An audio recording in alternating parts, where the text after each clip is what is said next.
The shotgun blast echoed across the frozen Montana valley as Clara Jensen stood on her porch snow, swirling around her weathered boots. "Get off my land!"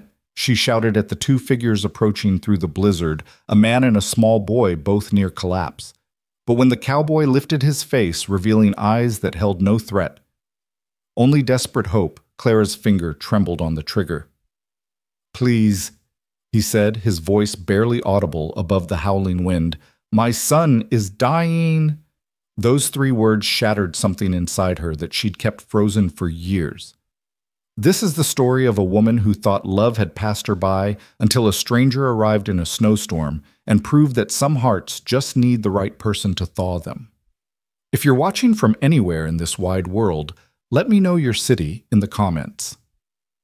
I'd love to see how far this tale of unexpected love can travel. The winter of 1882 had been particularly cruel to the Montana Territory and to no one more than Clara Jensen. At 51, she had already lived through more hardship than most people see in a lifetime. The small homestead that had once thrived under her late husband's care now stood as a monument to her stubborn refusal to surrender. Half the land had been claimed by the bank 6 months prior, leaving her with just enough acreage to sustain herself barely. Clara stood at her kitchen window that December evening, watching the snow pile higher against the fence post she'd repaired herself last autumn. Her calloused hands wrapped around a cup of weak coffee she'd been stretching the grounds for 3 days, now unable to make the trek to town through the deepening drifts. The house creaked around her, each groan of timber, a reminder of all the repairs she couldn't afford to make. She had sent her last letter to her sons 2 months ago, though she knew they wouldn't respond. James and Robert had made their feelings clear when they'd left for Boston 5 years earlier, shortly after their father's death. "This land is cursed, Mother," James had said, his young wife clutching his arm. "There's nothing here but death and disappointment. Come with us." But Clara couldn't leave. This land held her husband's grave, 23 years of memories and the last vestiges of her pride. She'd rather die on this patch of earth than live as a burden in some cramped Boston apartment dependent on sons who had already forgotten the feel of soil between their fingers. The knock when it came was so unexpected that Clara nearly dropped her cup. No one traveled in weather like this. The nearest neighbor, old Pete Morrison, lived 8 miles east, and he wouldn't venture out in this storm unless his place was on fire. The pounding came again, more desperate this time. Clara moved to the door, her hand instinctively reaching for the shotgun she kept loaded beside it. Through the small window, she could make out 2 shapes in the swirling white one, tall one, small. The taller figure was supporting the smaller one, and both were coated in so much snow they looked like ghosts. "Please." The voice was male hoarse with cold. "We need help." Every instinct Clara had developed in her years alone screamed at her not to open that door. But something in that voice, not just desperation, but a kind of bone-deep exhaustion that she recognized in her own soul, made her hand move to the latch. She opened the door with the shotgun visible, but not quite aimed. The man on her porch was perhaps 35, with dark hair plastered to his head by melting snow. His face was reddened by windburn, his lips nearly blue. But it was the child in his arms that made Clara lower the gun completely. The boy couldn't have been more than 7, and his small face was alabaster pale, his breathing shallow. "My son," the man said, and those 2 words carried the weight of the world. "The fever. 3 days now. Our wagon broke an axle 5 miles back. I saw your smoke." Clara stood frozen for a moment that felt like an eternity. She had built these walls around herself for good reason.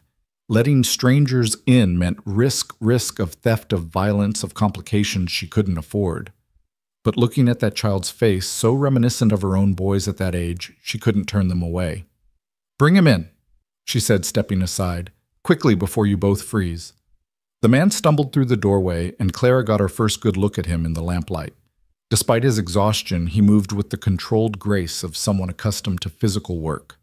His clothes, though travel-worn and snow-soaked, were of decent quality, not wealthy, but not destitute either. A cowboy by the look of him, with the kind of broad shoulders and weathered hands that spoke of years working cattle. "Set him on the sofa," Clara directed, already moving to stoke the fire. "Get those wet clothes off him." The man hesitated. "Ma'am, Now," Clara said, using the same tone that had once corralled 2 rambunctious boys and a husband who thought he knew better. Arguing wastes time the boy doesn't have.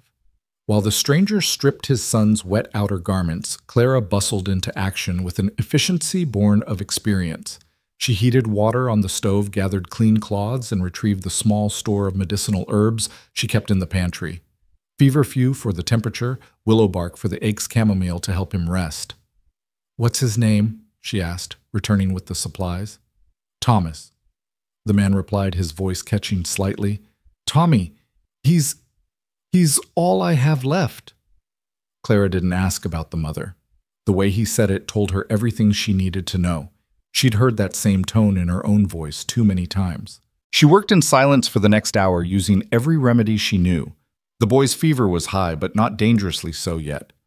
What worried her more was his labored breathing and the way he barely stirred even when she placed cool cloths on his forehead. "When did he last eat?" she asked. "Yesterday morning, maybe. I tried to get him to take some water, but—" Clara nodded.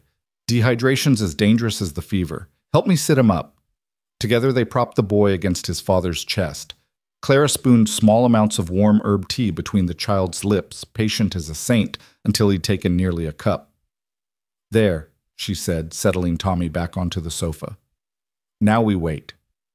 The man looked at her with eyes that held a mixture of gratitude and anguish. "I don't even know your name, ma'am. I'm Daniel Hart." "Clara Jensen," she replied, then busied herself with unnecessary tasks to avoid the intensity of his gaze. There was something unsettling about the way he looked at her, not inappropriate, but as if he truly saw her, not just the worn widow she'd become. "You live here alone?" Daniel asked, and there was no judgment in the question, just curiosity. "Yes," Clara said shortly, not elaborating. "Must be hard, especially in winter." She shrugged. "I manage." Daniel fell silent, his attention returning to his son. Clara found herself studying him in stolen glances. His face beneath the exhaustion and worry was handsome in a rugged way. Not pretty like the dandies she'd seen in town, but solid real. His hands, as they stroked his son's hair, were gentle despite their obvious strength. "Where were you headed?" she asked, more to distract herself from these observations than from real curiosity. "Billings. I have a cousin there who offered me work on his ranch. We were making good time until the storm hit." He paused. "I should have stopped in the last town, waited it out. But Tommy seemed better yesterday morning, and I thought—" "You thought you could outrun it," Clara finished. "Men always think they can outrun things." A ghost of a smile crossed Daniel's face. "Speaking from experience, 23 years of marriage worth," Clara said, then immediately regretted the admission. It invited questions she didn't want to answer, but Daniel didn't press. Instead, he said, "Your husband was a lucky man." "Was," Clara said pointedly. "He's been gone 5 years now." "I'm sorry." "Don't be. It was his time."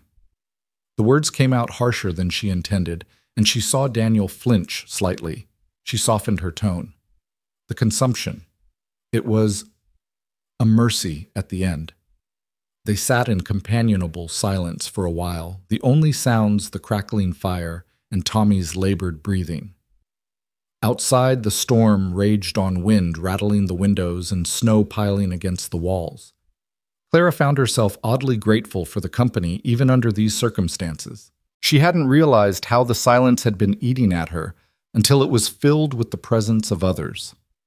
Around midnight, Tommy stirred. His eyes fluttered open unfocused at first, then settling on his father's face. "Pa!" Daniel's whole body sagged with relief. "I'm here, son. I'm right here." "Where are we?" "Somewhere safe." Daniel said, his voice thick with emotion. "This kind lady, Mrs. Jensen, she's taking care of us."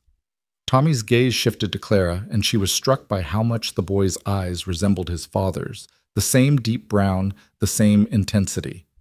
"Are you an angel?" the boy asked, his voice small and serious. Clara actually laughed, a sound she hadn't made in months. "No child, just a woman with a warm fire and some medicine." "You look like an angel," Tommy insisted. Then his eyes drooped closed again. Daniel's cheeks colored slightly.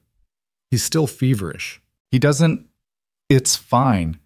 Clara said, though she felt an unexpected warmth in her chest at the child's words. Children say what they think. It's adults who learn to lie. She checked Tommy's forehead. The fever had broken, leaving him clammy but cooler. He'll need to rest for several days, she said. You can't travel in this weather anyway. Mrs. Jensen, we've already imposed. You've done nothing of the sort, Clara interrupted. That boy needs rest and proper food. You look like you could use the same. I have the room and… She paused, struggling with the admission. I could use the help around here if you're willing to work for your keep. Daniel studied her for a long moment. You don't know anything about us. I know you nearly killed yourself trying to save your son, Clara said. That tells me enough. Something passed between them, then an understanding that went beyond words. Daniel nodded slowly. We'll work for our keep, and thank you. Clara stood abruptly uncomfortable with the gratitude. The spare room is down the hall. It's not much, but it's warm. We can move the boy when he's stronger. I'll stay with him tonight, Daniel said. I expected as much. There are blankets in the chest. I'll make breakfast at dawn. She turned to leave, but Daniel's voice stopped her. Mrs. Jensen, why did you open the door? Most people wouldn't have not in a storm like this, not to strangers. Clara considered the question. Why had she… Was it the desperation in his voice, the child's need? Or was it something else, some deep loneliness that had finally overcome her caution? I don't know, she said honestly. Maybe I'm getting soft in my old age. You're not old, Daniel said quietly. Clara felt heat rise to her cheeks, another sensation she hadn't experienced in years. 51 is old enough, Mr. Hart, especially out here. Age is just numbers, Daniel said. It's the spirit that counts, and yours.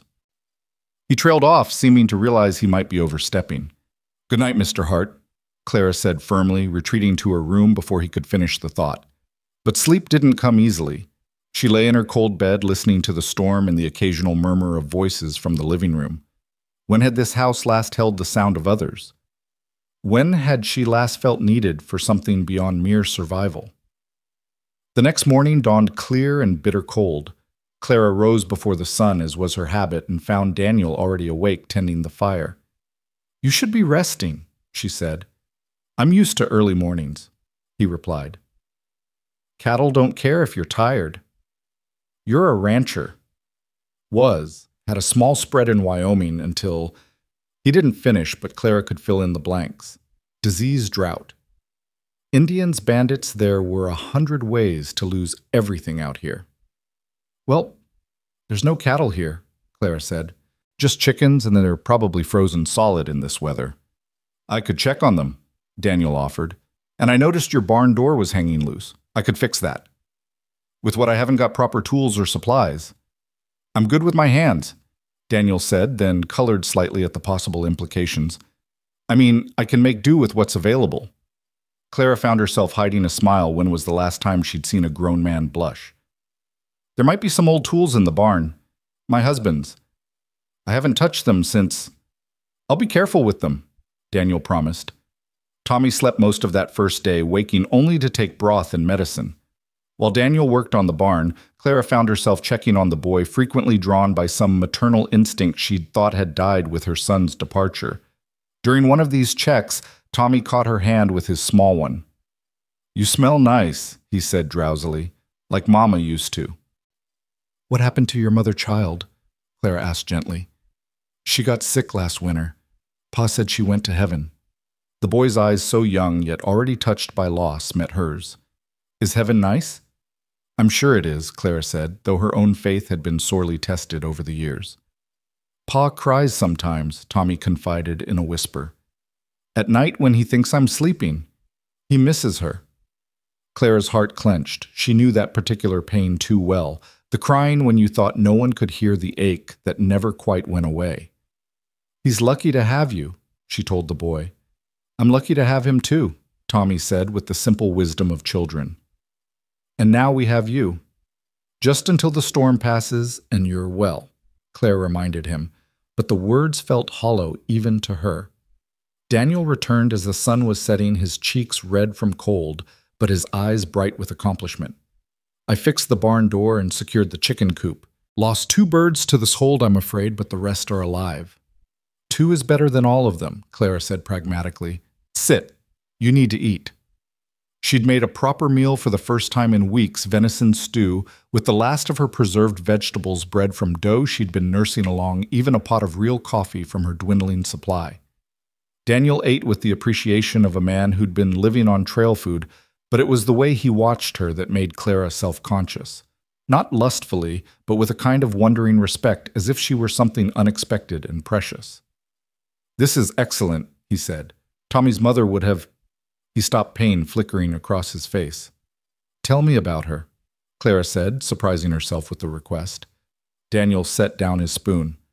"Elizabeth, we met in Ohio, married young. She was delicate, beautiful like a china doll, but not made for frontier life. She tried, God knows she tried, but the isolation, the hardship, it wore her down. When the typhoid came through last winter, she didn't have the strength to fight it." "I'm sorry," Clara said, meaning it. "She made me promise to give Tommy a better life," Daniel continued. "That's why we're heading to Billings. My cousin has a prosperous ranch, a town nearby with a school. Tommy deserves that stability, education, a chance at something more." Clara nodded, understanding all too well the desire to give your children better than what you had. "My boys are in Boston," she found herself saying. "They're clerks in a shipping office. They wear suits and have clean hands and wives who've never butchered a chicken. You must be proud." "I suppose," Clara said, though the word proud stuck in her throat. "They're alive and prosperous. That's what matters." Daniel studied her. "But you miss them." It wasn't a question, and Clara didn't answer. She stood to clear the dishes, but Daniel stopped her with a gentle hand on her wrist. The touch sent an unexpected jolt through her. "Thank you," he said simply, "for everything." Clara pulled away, flustered. "It's common decency, nothing more." But as she washed the dishes, she could still feel the warmth of his fingers on her skin. The storm continued for 3 more days. Daniel made himself useful in ways Clara hadn't even realized she needed, patching holes in the walls, fixing a broken chair, chopping enough wood to last a month. Tommy grew stronger each day, his natural exuberance returning. The boy followed Clara around like a shadow when his father was working, chattering about everything and nothing. "Do you know how to make snow angels?" he asked on the 3rd day. "I used to," Clara admitted. "My boys love them. Could you show me when I'm better?" "Perhaps," Clara said, though she couldn't imagine her 51-year-old body flailing in the snow. "Pa says you're sad," Tommy announced with a child's brutal honesty. "He says you're like a flower that forgot how to bloom." Clara's hands stilled in their mending. "Your father talks too much." "He says you're pretty too," Tommy continued, oblivious to her discomfort. "He told Mr. Morrison that when he came to check on us." Pete Morrison had indeed stopped by that morning, having seen the smoke from Clara's chimney and worried about her in the storm. His shock at finding strangers in her home had been poorly concealed, and Clara could only imagine what gossip would spread once the weather cleared. "He didn't want to marry anyone after Mama," Tommy was saying. "But I heard him tell Mr. Morrison that you're different. You're strong." "Tommy," Daniel's voice came from the doorway, gentle but firm. "That's enough chattering. Let Mrs. Jensen work." The boy scampered off, but not before Clara caught the look of embarrassment on Daniel's face. "Children," he said apologetically. "They do say the most remarkable things," Clara agreed, focusing intently on her sewing. Daniel cleared his throat. "The storm's breaking. We'll be able to leave tomorrow, maybe the day after." Something cold settled in Clara's chest. Of course they would leave. That had always been the plan. They had somewhere to go, a future waiting for them. She was just a way station in their journey. "Of course," she said, her voice steady, "I'll pack some provisions for your travel." "Clara," Daniel said, and the use of her first name made her look up. But whatever he was going to say was interrupted by Tommy running in, exclaiming about a rainbow visible through the window. The moment passed, leaving Clara wondering what words had gone unspoken. That evening, their last together felt different. Tommy was well enough to stay up past sunset, and he insisted Clara tell him stories about her life on the homestead. She found herself sharing tales she hadn't thought about in years. The time a bear had tried to break into the chicken coop and her husband had chased it off in his nightshirt, the year grasshoppers ate everything except the turnips, and they'd lived on turnip soup for 3 months the day her eldest son had delivered his first calf, all by himself, at age 12. "You've lived an extraordinary life," Daniel said when she finished. Clara shook her head. "Just an ordinary life with extraordinary moments. That's all any of us get. Some of us get lucky enough to share those moments with remarkable people." Daniel said, his eyes never leaving her face. Clara felt that warmth again spreading through her chest like honey. She stood abruptly. "It's late. You should both rest. Tomorrow will be a long day." But tomorrow came too soon and not soon enough. Clara lay awake most of the night, alternating between wishing the strangers would leave so her life could return to its predictable loneliness and dreading the moment they would walk out her door. She rose even earlier than usual, preparing a breakfast that was perhaps more elaborate than necessary. Daniel and Tommy emerged dressed in their now dry travel clothes, looking like the strangers who had arrived rather than the familiar presences they'd become. "The road should be passable," Daniel said, though he seemed to be trying to convince himself. "The sun's out, and if we're careful, Pa," Tommy interrupted. "Do we have to go?" "Yes, son. Cousin Frederick is expecting us." "But I like it here. Mrs. Jensen needs help, and you fix things, and—" "Thomas," Daniel said firmly, "we've imposed enough on Mrs. Jensen's kindness." Clara turned away, busying herself with packing food for their journey. Her hands shook slightly as she wrapped bread and dried meat. This was right. This was what needed to happen. She'd been alone before they came. She'd be alone after they left. Nothing had changed. Everything had changed. "Thank you," Daniel said, accepting the provisions. His fingers brushed hers in the exchange, and this time Clara didn't pull away. "For saving my son. For everything." "It was nothing," Claire said. "It was everything," Daniel countered. He hesitated, then pulled a small carved figure from his pocket, a horse beautifully detailed. "I made this last night. For you. So you don't forget us." Clara took the carving, running her fingers over the smooth wood. "I'm too old for gifts, Mr. Hart." "No one's too old for gifts," Daniel said softly, "or for new beginnings." Their eyes met and held for a long moment. Clara saw something in his gaze that made her heart race like a young girl's possibility. Hope things she'd thought were long dead. "Pa, can't we stay just one more day?" Tommy pleaded. "No, son, we need to go." But Daniel's voice lacked conviction. They stood at the door, the three of them, none quite willing to take the final step. Outside, the world was blindingly white pristine and deceptively peaceful. The road to Billings stretched ahead while behind lay Clara's small homestead, smoke rising cheerfully from the chimney. "You could stay," Clara heard herself say the words emerging without her permission. "Just until the roads are clearer, a few more days." Daniel's face transformed with something that looked like relief. "The roads are rather treacherous still." "Very treacherous," Clara agreed, though they could all see the sun shining brilliantly on the packed snow.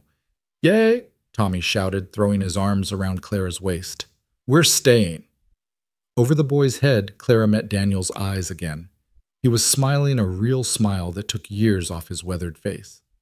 "Just a few more days," he said. "Just a few more days," Clara echoed, though something in her heart whispered that perhaps some stories were just beginning when you thought they were over. As she closed the door against the cold, the carved horse warm in her hand, Clara allowed herself to think that maybe, just maybe, 51 wasn't too old for surprises after all. The house that had felt like a tomb for the past 5 years suddenly felt like a home again, filled with Tommy's laughter and Daniel's quiet strength. She didn't know what the coming days would bring. She didn't know if Daniel and Tommy would truly leave in a few days, or if something else might grow in this snow-covered valley.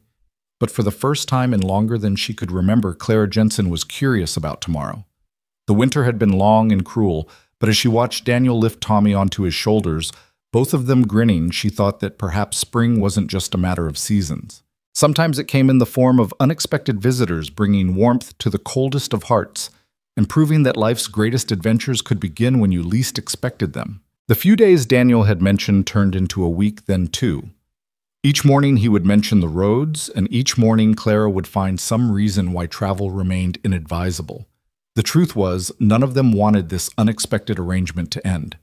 Daniel had transformed from a temporary guest into something essential to the rhythm of Clara's days. He rose before dawn tending to chores she hadn't even realized needed doing. The loose boards on the porch no longer creaked. The gaps in the barn walls were sealed against the wind. Even the old water pump, which had required all her strength to operate, now moved smoothly under his repairs.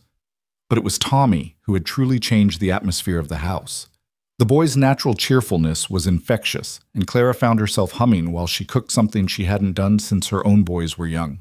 Tommy followed her everywhere when he wasn't with his father, asking endless questions about everything from how to make soap to why the rooster crowed at dawn. "Mrs. Clara," Tommy said one afternoon, using the name he'd settled on despite her gentle corrections, "why don't you have any pictures on your walls?" Clara paused in her bread-making flour, dusting her hands. The question was innocent, but it touched on something painful. She'd taken down all the family photographs after her sons left, unable to bear the daily reminder of what she'd lost. "Pictures fade," she said simply. "Pa has a picture of Mama," Tommy said. "He keeps it in his pocket. Sometimes he looks at it when he thinks I'm not watching." Clara's hand stilled in the dough. She'd noticed Daniel's quiet moments of grief, the way his hand would sometimes go to his chest pocket, touching something there before returning to his work. "It's good to remember those we've lost," she said carefully. "But it makes him sad," Tommy said, his young face troubled. "I think he needs something new to look at, something that makes him smile instead of cry." The boy's wisdom wrapped in childish simplicity made Clara's throat tight. She returned to her kneading with more vigor than necessary. That evening, after Tommy had gone to bed, Clara found Daniel sitting on the porch, despite the cold, staring out at the star-filled sky. She brought him a cup of coffee, real coffee, not the stretched ground she'd been living on before their arrival. "Thank you," he said, accepting the cup. Their fingers brushed, and neither pulled away immediately. "Tommy's worried about you," Clara said, settling into the chair beside him. Daniel sighed. "He's too perceptive for his own good." "Children often are." Clara hesitated, then asked, "Do you regret coming here getting delayed? I mean..." Daniel turned to look at her, and in the moonlight his eyes were dark pools of emotion. "The only thing I regret is that we'll have to leave eventually." The words hung between them heavy with meaning. Clara's heart did that peculiar stuttering thing it had been doing more frequently lately. "Your cousin is expecting you," she said, though the words tasted like ash. "My cousin is expecting a broken man and his son," Daniel said quietly. "A charity case. Someone to pity and employ out of family obligation." "You're not broken," Clara said firmly. "Neither are you," Daniel countered. "Yet here we both are pretending we're just marking time when we both know something else is happening here." Clara's breath caught. They'd been dancing around this for 2 weeks, this unnamed thing growing between them. She was 51 years old, too old for romantic foolishness, too practical for fairy tales. And yet, "I'm old enough to be," she began. "You're not my mother," Daniel interrupted with a slight smile. "You're perhaps 15 years older than me. In the grand scheme of things, what's 15 years against loneliness?" "Daniel." She said his name, a warning and a plea combined. He set down his coffee and turned to face her fully. "Clara, I didn't come here looking for this. God knows after Elizabeth I thought I was done with feeling anything beyond duty to my son. But these 2 weeks, you've brought something back to life in me, in both of us." Clara stood abruptly, needing distance from the intensity of his gaze. "You're grateful, that's all. I saved your son, gave you shelter. You're confusing gratitude with what?" Daniel stood too, moving closer but not touching her. "With the way my day feels incomplete if I don't see you smile. With how Tommy has laughed more in 2 weeks than in the entire year since his mother died. With the way you've made this place feel like home when I haven't had a real home in so long. I'd forgotten what it felt like." Clara's eyes burned with tears she refused to shed. "You don't understand. I've already raised my children. I've already buried a husband. I'm past all that now. "You're alive, Yisha," Daniel said softly. You're vital and strong and beautiful in ways that have nothing to do with age. When I see you working in the kitchen, humming those little songs you don't think anyone can hear, or when you're teaching Tommy something new and your whole face lights up, or when you're just sitting by the fire, mending clothes with those careful, precise stitches, Clara, you're the most alive person I've ever met. The tears did fall, then silent streams down her weathered cheeks. I'm scared. She admitted the words barely a whisper. Daniel's hand came up to cup her face, his thumb gently wiping away her tears. So am I. Terrified, actually. But I'm more scared of leaving here, of never knowing what we could have been. Clara leaned into his touch, her eyes closing. When was the last time someone had touched her with such tenderness? When was the last time she'd allowed it? What about Billings? She asked. Your cousin's ranch. There will always be other ranches, other opportunities, Daniel said. But there's only one you, Clara Jensen. Only one place that's felt like home since I lost everything.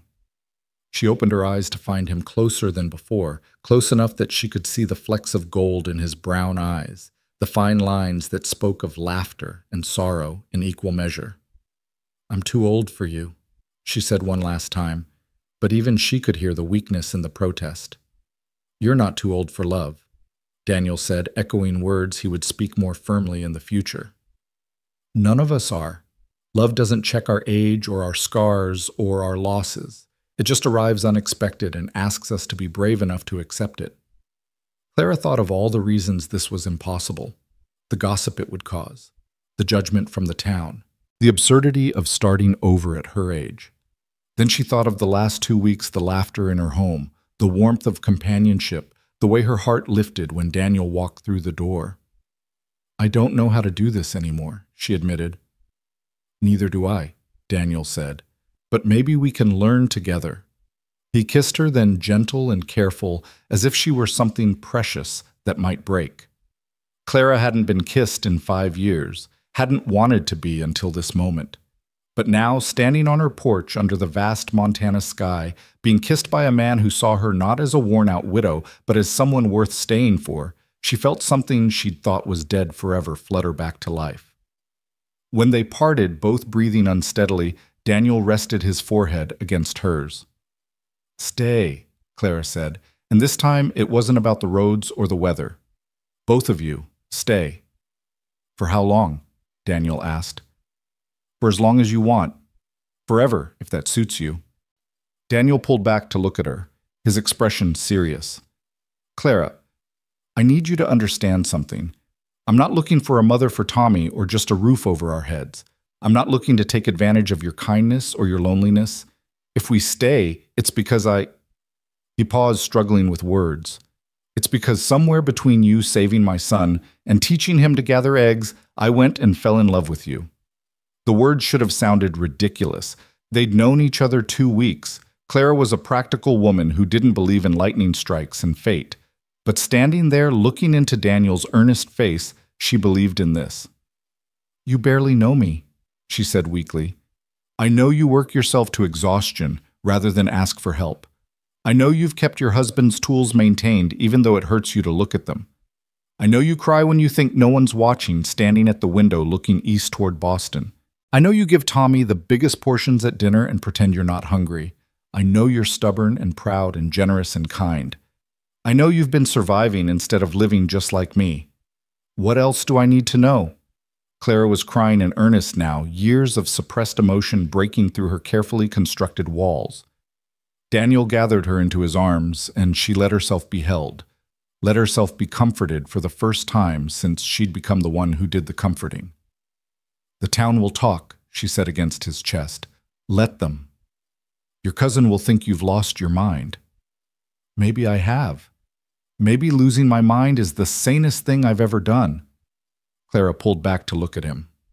And Tommy? What about what's best for him? Tommy needs stability. Yes, but more than that, he needs love. He needs to see that life can begin again after loss. He needs what you've already given him, a home, not just a house. As if summoned by his name, Tommy's voice called from inside. But, Pa, Mrs. Clara, I had a bad dream. They separated, though Daniel kept hold of Clara's hand. Inside, they found Tommy standing in the hallway, rubbing his eyes, his hair sticking up in all directions. "Come here, sweetheart," Clara said, opening her arms. Tommy ran to her without hesitation, burying his face in her skirts. "I dreamed we left," he said, his voice muffled. "I dreamed we went away, and you were all alone again." Clara's eyes met Daniel's over the boy's head. "That was just a dream," she said softly. "Just a bad dream." "Are we staying?" Tommy asked, looking up at her with those impossibly large eyes. "Forever." Clara looked at Daniel, who nodded slightly, a smile playing at the corners of his mouth. "Would you like that?" Clara asked the boy. "To stay here with me?" "More than anything," Tommy said, then paused. "But only if you want us. Pa says we shouldn't stay where we're not wanted." Clara knelt down to Tommy's level, her joints protesting, but her heart full. "Thomas Hart, you and your father are the most wanted people in the entire Montana Territory, at least in this house." Tommy threw his arms around her neck, nearly knocking her over. Daniel steadied them both, his hand warm on Clara's shoulder. "Does this mean you'll be my new mama?" Tommy asked innocently. Clara froze, but Daniel spoke gently. "That's a big decision, son. Let's take things one day at a time, okay?" But Tommy was already moving on with the fluid attention of childhood. "Can we have pancakes for breakfast tomorrow, with the berry syrup?" "Of course," Clara said, standing with Daniel's help. "Now back to bed." After Tommy was settled, Daniel and Clara stood in the hallway, suddenly awkward with the weight of what had been decided. "We'll need to make arrangements," Daniel said. "I'll need to write to my cousin, explain, and I'll need to find work. I can't live on your charity." "Oh, there's work enough here," Clara said. "This place needs 2 people to run it properly. Maybe we could even buy back some of the land the bank took in time." "You'd trust me with that, with your husband's land." Clara thought of the sacred ground she'd been protecting, the memories she'd been hoarding like a miser. "It's just land," she said, and for the first time she meant it. "What matters is what we build on it." Daniel took her hand, brought it to his lips. "We'll build something good, Clara, something lasting." The next morning, the neighbors knew something had changed before Daniel even made the announcement. It was in the way he and Clara moved around each other in the yard, the careful dance of 2 people newly aware of their bodies' proximity. It was in Tommy's excited chatter about staying forever. It was in the smile on Clara's face, a real smile, not the tight, polite expression the town had grown accustomed to. Pete Morrison was the first to visit, ostensibly to check on them after the storm, but really to satisfy his curiosity. He found Daniel repairing the chicken coop while Clara worked on preserving meat, Tommy helping both in turns. "Heard you might be moving on soon," Pete said to Daniel, fishing for information. "Actually, Mr. Morrison, I've decided to stay," Daniel said straightforwardly. "Mrs. Jensen has kindly offered us a permanent position here." Pete's eyebrows climbed toward his hairline. "That's so, and what position might that be?" "Whatever needs doing," Daniel said simply. "This place needs work, and I need work. Seems like a good match." Pete looked between Daniel and Clara, who had come out to greet him, flower in her hair and a flush on her cheeks that had nothing to do with the cold. "Clara," Pete said carefully, "you sure about this? Taking on strangers?" "They're not strangers anymore, Pete," Clara said firmly. "And yes, I'm sure." Pete studied her for a long moment, then nodded slowly. "Your husband was a good man, Clara. He'd want you to be happy." "I know," Clara said softly. "That's why I'm choosing to be."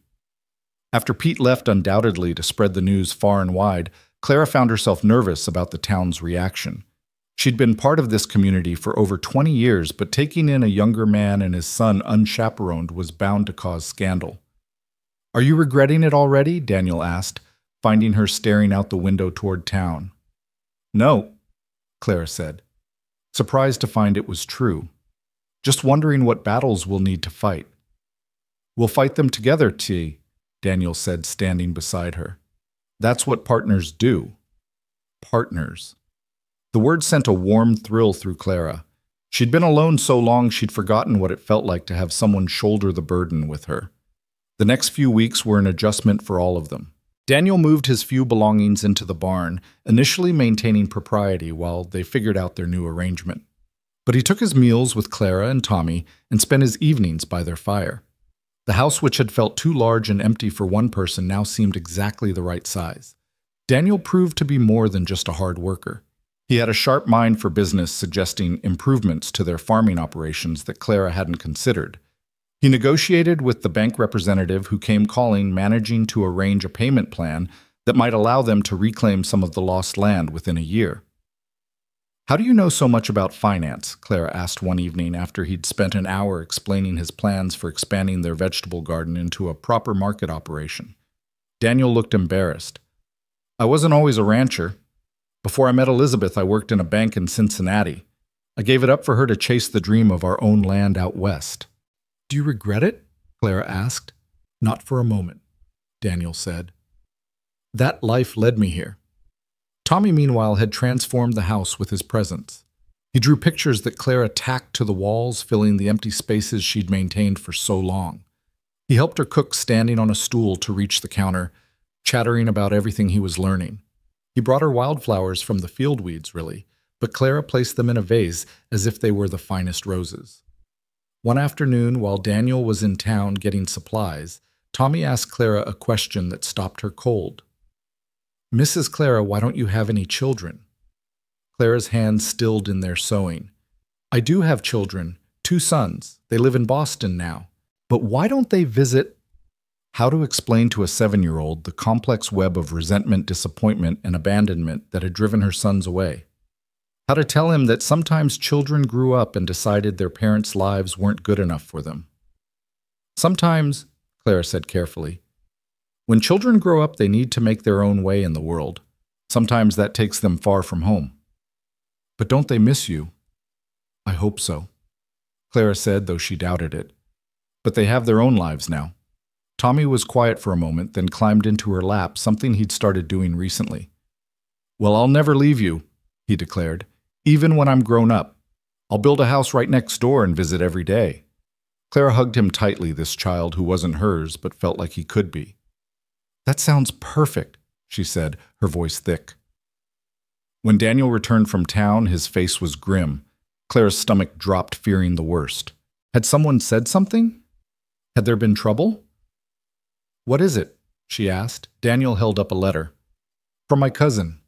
He's heard about our arrangement." Clara took the letter with trembling hands. The words were harsh, judgmental. Frederick Hart called Daniel a fool, accused him of taking advantage of a vulnerable widow, suggested he was bringing shame on the family name by living in sin with a woman old enough to know better. "I'm sorry," Clara said, handing the letter back. "This is my fault. If you need to go to Billings to explain—" "Burn it," Daniel said. Clara blinked. "What? Burn it?" Daniel repeated, holding the letter out to her. "I don't need his approval or his job. I don't need family who would judge us without knowing anything about what we have here." Clara took the letter and without hesitation threw it into the fire. They watched it burn together, the judgmental words turning to ash and smoke. "There will be more letters like that," Clara warned. "More judgment." "Then we'll need a bigger fire," Daniel said. That night after Tommy was asleep, Daniel came to Clara with a proposition that made her heart race.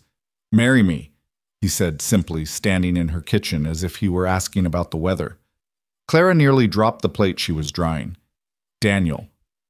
"Hear me out," he said, moving closer. "I know it's fast. I know people will talk regardless. But Clara, I don't want to court you properly and wait a respectable period and dance around what we both know is happening here. Life is short and uncertain. Elizabeth taught me that. We could have years together, or we could have months. But whatever time we have, I want to spend it as your husband."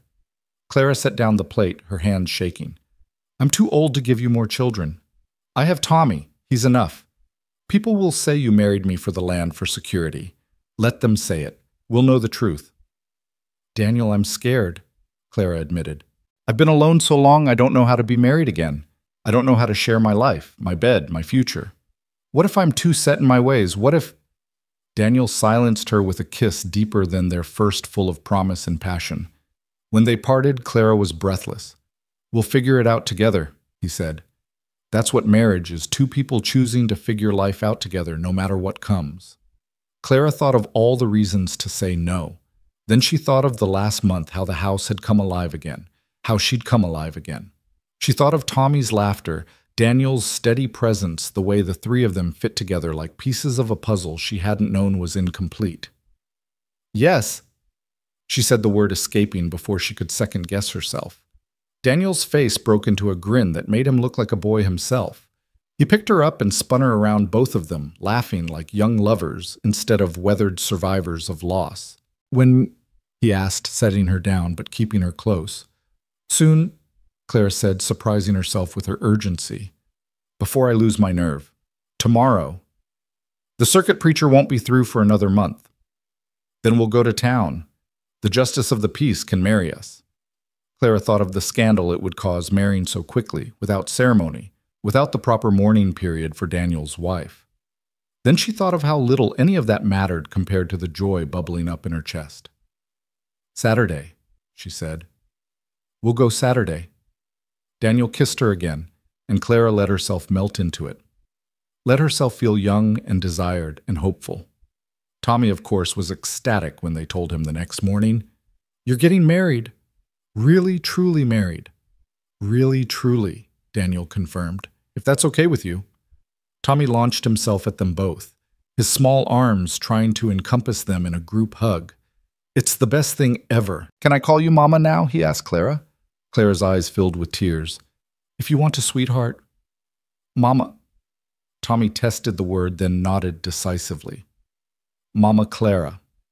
The trip to town that Saturday was both nerve-wracking and exhilarating. Clara wore her best dress, the blue one she'd packed away after her husband's funeral. Daniel had trimmed his beard and put on his cleanest shirt. Tommy wore his church clothes and carried the rings, Clara's original wedding band, which she'd decided to wear again, and a simple band Daniel had bought in town with the last of his savings. The justice of the peace, Mr. Whitman, couldn't hide his surprise when they walked in. "Mrs. Jensen, is everything all right?" "Everything's fine, Mr. Whitman. We're here to be married." Whitman's eyes went to Daniel, then to Tommy, then back to Clara. "Married? But that is... How long have you known each other?" "Long enough," Clara said firmly. "Are you going to marry us or not?" Whitman clearly wanted to object to counsel them about hasty decisions and proper courtship periods. But something in Clara's expression, perhaps the first real happiness he'd seen on her face in 5 years, stopped him. "Very well," he said. "You'll need witnesses." "We'll find some," Daniel said. They recruited Whitman's secretary and, surprisingly, Mrs. Patterson from the general store, who had always had a soft spot for Clara. "About time you found happiness again, dear," Mrs. Patterson whispered to Clara as they prepared. "Don't let anyone tell you different." The ceremony was simple, just the legal words required. But when Daniel said his vows, his voice was thick with emotion. "Clara, you saved my son's life, but more than that, you saved mine. You've shown me that love doesn't end with loss, that life can begin again when we least expect it. I promise to work beside you, laugh with you, and love you for whatever time God grants us." Clara's own vows came from the heart. "Daniel, you and Tommy have brought light back into a house I'd turned into a tomb. You've reminded me that I'm more than a widow, more than a woman past her prime. I'm alive, and I choose to live that life with you, come what may." When Whitman pronounced them married and Daniel kissed her, Clara heard Mrs. Patterson sniffle and even saw Whitman's secretary wipe his eyes. Tommy cheered loud enough to be heard in the next county. They returned home as a family official and legal. That night, after Tommy was asleep, Daniel came to Clara's room. Their room now with a nervousness that was endearing in a man his age. "It's been a long time for me, too," he admitted, standing uncertainly by the door. Clara, who had been brushing her hair, set down the brush and held out her hand. "Then we'll be patient with each other." What followed was tender and sweet, two people rediscovering intimacy after loss, finding comfort and passion in equal measure. Afterward, lying in Daniel's arms, Clara felt a completeness she hadn't experienced in years. "No regrets?" Daniel asked, his fingers tracing patterns on her shoulder. "None," Clara said, and meant it. "You?" "Only that I didn't find you sooner." They were quiet for a moment, then Clara said, "The town will be in an uproar tomorrow." "Good," Daniel said. "Give them something interesting to talk about for once." Clara laughed, the sound free and unrestrained. "You're a troublemaker, Mr. Hart." "Mrs. Hart," Daniel corrected, and the name sent a thrill through Clara. "And yes, I am." But I'm your troublemaker now." The predicted uproar did come. Some neighbors were scandalized by the quick marriage. Others were surprisingly supportive.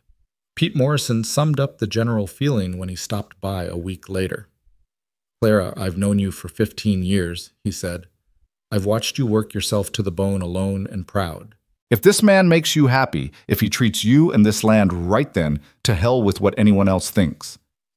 The real test came when Clara's sons got word of her remarriage.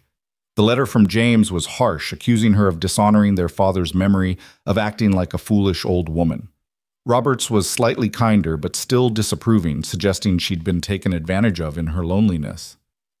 Clara read the letters once, then handed them to Daniel. "What should I do? What do you want to do?" Clara thought about it. "I want to write them back.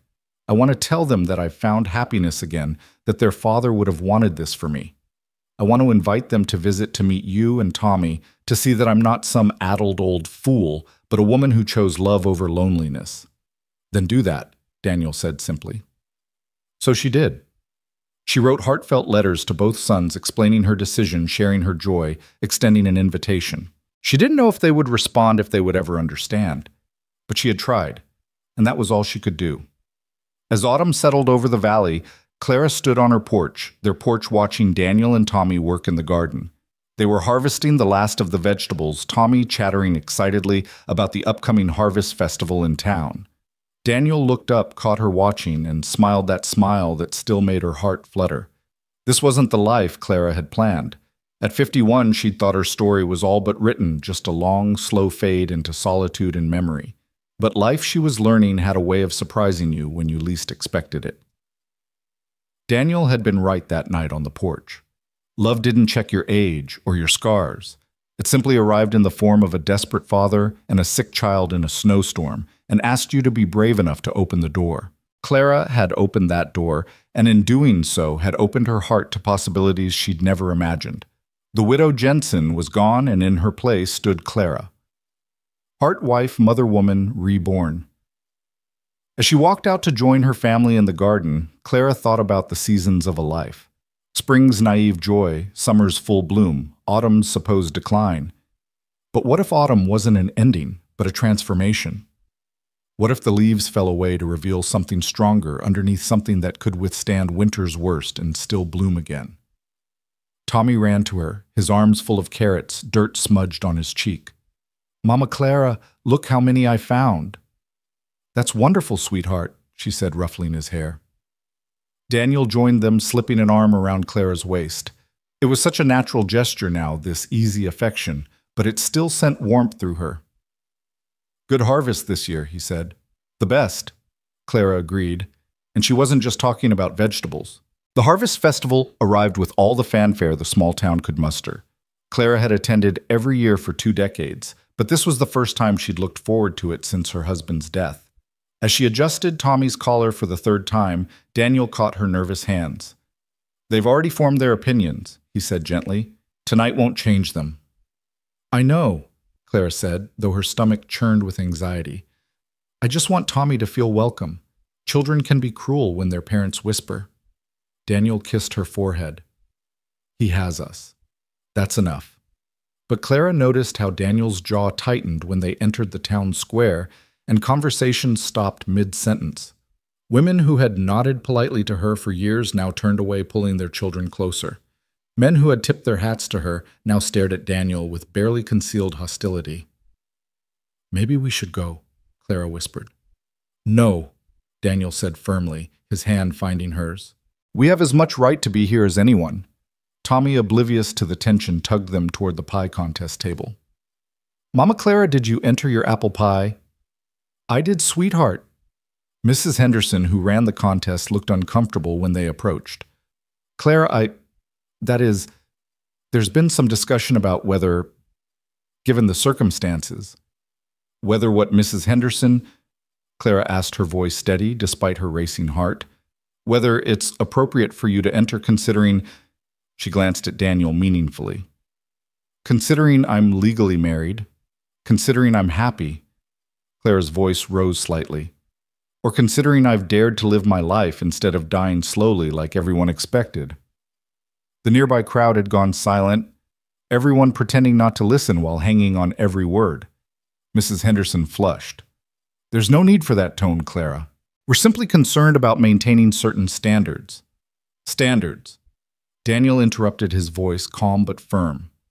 My wife has been part of this community for over 20 years. She's helped birth half the children here, nursed sick neighbors through fever, shared what little she had during hard times. What standard has she violated except refusing to remain a grieving widow forever? You don't understand Mr. Hart, Mayor Thompson said, stepping forward. This is a respectable town. We have certain expectations. You have certain prejudices, Daniel corrected, and you're using them to punish a good woman for choosing happiness.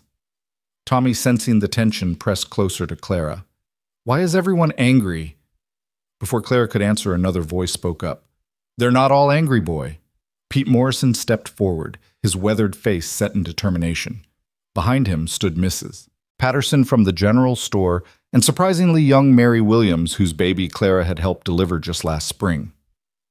Some of us remember what Clara did for this town, Pete continued. Some of us think she deserves whatever happiness she can find. She rushed into marriage with a stranger, Mrs. Henderson protested.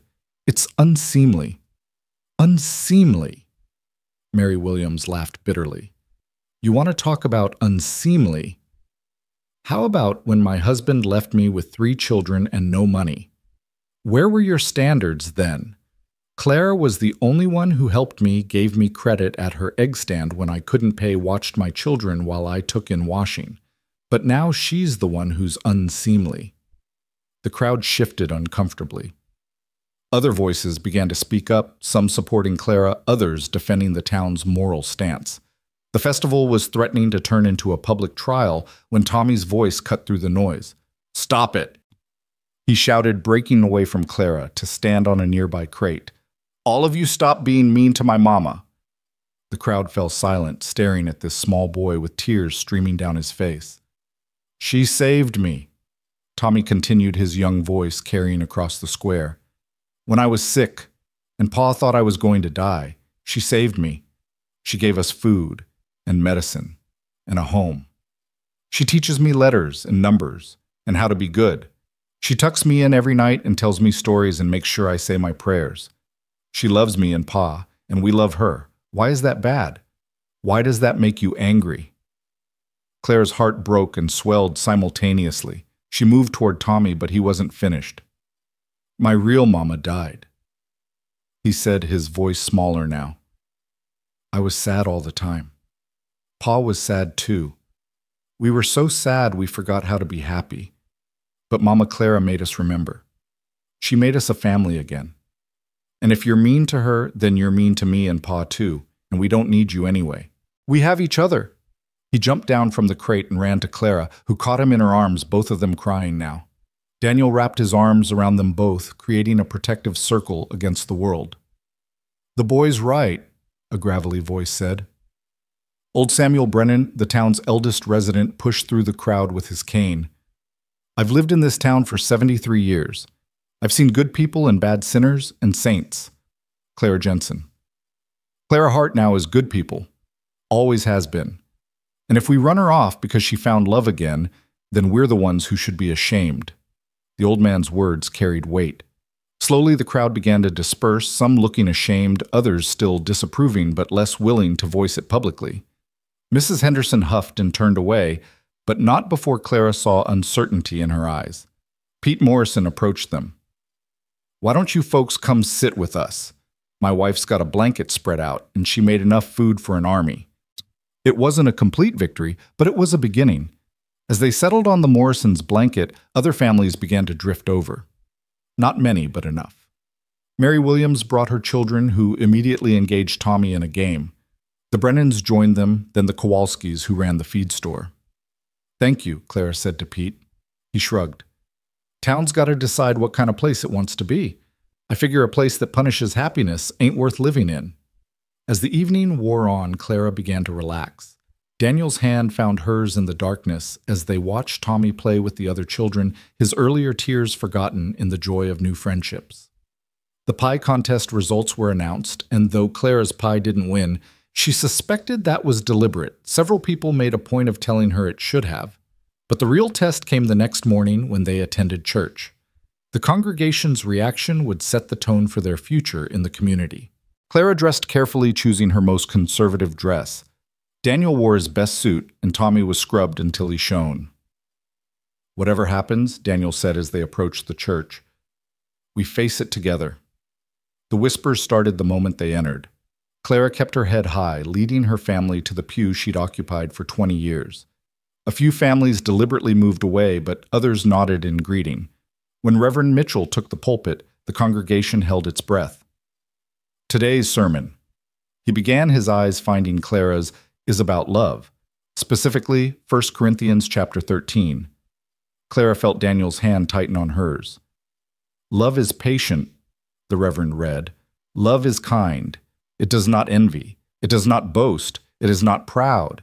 It does not dishonor others. It is not self-seeking. It is not easily angered. It keeps no record of wrongs." His gaze swept the congregation. How many of us can say we embody these words? How many of us choose kindness over judgment, patience over condemnation? Mrs. Henderson shifted uncomfortably in her front pew. "The scripture tells us that love never fails," Reverend Mitchell continued. "It doesn't say love has an age limit. It doesn't say love must follow our timeline or meet our approval. It simply says, love never fails." He paused, letting his words sink in. "I've been minister here for 15 years. In that time, I've seen Clara Jensen bear loss with grace work, with determination, and give with generosity. If she has found love again, who are we to question God's gift?" The sermon continued, but Clara barely heard it through her tears. Daniel squeezed her hand and Tommy leaned against her side. When the service ended, the congregation's exit was subdued. But as the Hart family prepared to leave, Reverend Mitchell stopped them. "Clara, Daniel, might I have a word?" They followed him to his office, Tommy trailing behind. "I wanted to apologize," the Reverend said once the door was closed. "I should have performed your marriage ceremony. I let town gossip influence my judgment, and that was wrong." "It's done now," Clara said. "Yes, but I'd like to offer something, a blessing ceremony. Not a wedding since you're already married, but a public blessing of your union. It might help the community accept—" "No," Daniel interrupted. "Respectfully, Reverend, we don't need the community's acceptance. We have each other and we have God's blessing whether this town recognizes it or not." The Reverend nodded slowly. "You're right, of course, but the offer stands if you change your mind." As autumn deepened into winter, the Hart family settled into their new rhythm. The town's attitude remained mixed, but the outright hostility faded into a general coolness from some quarters and warm acceptance from others. Clara found she minded less than she'd expected. The people who mattered, the true friends, stood by them. The first snow came early that year, and Clara stood at the same window where she'd watched Daniel and Tommy approach through the blizzard nearly a year ago. So much had changed since that desperate night. The house that had felt like a tomb now rang with laughter. The chores that had been burdensome were now shared work that brought them together. "Remember when you pointed that shotgun at us?" Daniel said, coming up behind her and wrapping his arms around her waist. "You were strangers on my land in a blizzard," Clara defended. "What was I supposed to do?" "Exactly what you did," Daniel said, kissing her neck. "Save us." "You saved me right back," Clara said, turning in his arms. "Mama, look what I made." Tommy burst in, covered in snow, holding a misshapen snowman's head. "That's wonderful, sweetheart," Clara said. "But you're dripping all over my clean floor." "Sorry, Mama." But Tommy's grin was unrepentant. As Clara went to get towels, she heard Daniel and Tommy planning where to build their snow family. The casual domesticity of it filled her with contentment. This was what she'd been missing all those years alone, not just companionship, but partnership, not just love, but family. That evening, as they sat by the fire, Daniel whittling, Clara sewing, Tommy practicing his letters, a knock came at the door. They all tensed. Unexpected visitors rarely brought good news. Daniel answered the door, his hand near the rifle they kept by the entrance. But instead of trouble, a familiar figure stood in the doorway, though aged and weathered by city life. "James?" Clara gasped, recognizing her eldest son despite the years of absence. James Jensen looked older than his 30 years, his face drawn with exhaustion and something else defeat, perhaps. His clothes, though once fine, were worn and travel-stained. "Mother," he said, his voice formal, "I apologize for arriving unannounced." Clara's joy at seeing him warred with hurt over his long absence and harsh letters. "Come in," she said finally. "You must be freezing." James entered awkwardly, his eyes taking in the changes, the pictures on the walls, Tommy's toys scattered about Daniel's presence. "This is my husband, Daniel," Clara said, her chin lifting slightly, "and our son, Tommy." James's jaw tightened, but he nodded politely. "Mr. Hart." "James?" Daniel responded, equally formal. "We've heard a lot about you." "Nothing good, I imagine," James said bitterly. "That's enough," Clara said sharply. "Whatever's brought you here, we can discuss it civilly. Tommy, go get ready for bed." "But Mama." "Now please." After Tommy reluctantly left, Clara turned to her son. "Why are you here, James?" James seemed to deflate. "I've lost everything, Mother. My position, my savings, my wife. She left me for a banker with better prospects. Robert won't help. He says I made my bed and should lie in it. I had nowhere else to go." Clara's heart ached for her son despite everything. This was the boy she'd raised, taught to walk, nursed through illness. But he was also the man who'd abandoned her, judged her, condemned her happiness. "So you've come home to the life you rejected," Daniel said quietly. "The life you were so eager to leave behind." James flushed. "I was young and foolish." "You were cruel," Clara said, surprising herself with her bluntness. "Your letters when you left your condemnation of my marriage, you were cruel, James." "I know," James said, and to Clara's surprise, tears filled his eyes. "I know, Mother. I was so sure I was better than this place, better than—" He gestured helplessly. "I was wrong about everything." Clara wanted to go to him to comfort him as she had when he was small, but she held back, needing more than just his desperation. "What do you want from us, James?" she asked. "Shelter," he said simply. "Time to figure out what comes next. I can work. I know I never wanted to before, but I can learn. I just need a chance." Clara looked at Daniel, who gave her a small nod. This was her decision. "You can stay," she said finally, "but there are conditions. You'll work alongside Daniel, really work, not just go through the motions. You'll treat Tommy as your brother because that's what he is now, and you'll respect our marriage, our choices, our life. If you can't do those things, you're not welcome here." James nodded quickly. "I understand. Thank you." "Don't thank me yet," Clara said. "This life you ran from. It's hard. Harder than you remember, and we won't coddle you just because you're my son." "I don't expect coddling," James said, though he looked uncertain. Daniel stood. "There's a cot in the barn. It's warm enough with the animals, and there's a stove.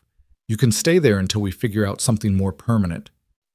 It wasn't the warmest welcome, but it was more than James had probably expected. As he gathered his meager belongings, Clara touched his arm. "James, I'm glad you're safe. Whatever's happened between us, you're still my son." James's composure cracked slightly. "I don't deserve your kindness, Mother." "Maybe not," Clara said honestly. "But family isn't about what we deserve." The first weeks with James were awkward. He struggled with the physical labor, his soft city hands blistering from the work. Tommy was initially suspicious of this stranger, who was supposedly his uncle. Daniel remained polite but distant, watching to see if James would keep his promises. But slowly things began to shift. James, despite his initial incompetence, showed genuine determination to learn. He worked from dawn to dusk without complaint, even when Clara could see he was exhausted. He began teaching Tommy about the city, sharing stories that fascinated the boy. And most surprisingly, he and Daniel developed a cautious respect for each other. One evening, Clara overheard them talking in the barn. "You love her," James was saying. It wasn't a question. "More than my own life," Daniel replied simply. "I can see it. The way you look at her, the way you treat her. Father loved her, but it was different. Quieter, maybe. Or maybe just worn down by years. Your father was a good man from what I've heard." "He was," James agreed. "But he was also tired. The land broke him bit by bit. Mother held him together, but I think I think maybe she needed someone to hold her together too, and he was too exhausted to notice. There was a pause, then James continued. I'm glad she has you. I didn't want to be, but I am. She deserves to be happy. She deserves everything, Daniel said. I just hope I can give her enough. You already have, James said. I've never seen her like this. Even before Father died, she wasn't this alive. Clara moved away from the door, her heart full. James was changing, growing, becoming the man she'd always hoped he could be. The city had humbled him, failure had taught him empathy, and returning home had shown him what truly mattered. Christmas approached with a kind of anticipation the homestead hadn't seen in years. Tommy was beside himself with excitement, having been promised his first real Christmas with a full family. James had been working on something secret in the barn, and Daniel had made mysterious trips to town. On Christmas Eve, as snow fell softly outside, they gathered around the tree Daniel and Tommy had cut down.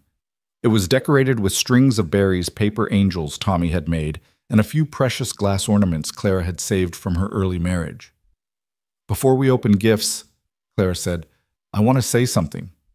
Everyone turned to her, Tommy bouncing with impatience. A year ago, I was alone on Christmas. I had convinced myself that was my fate, my punishment maybe for whatever sins I'd committed. I had accepted that my story was over.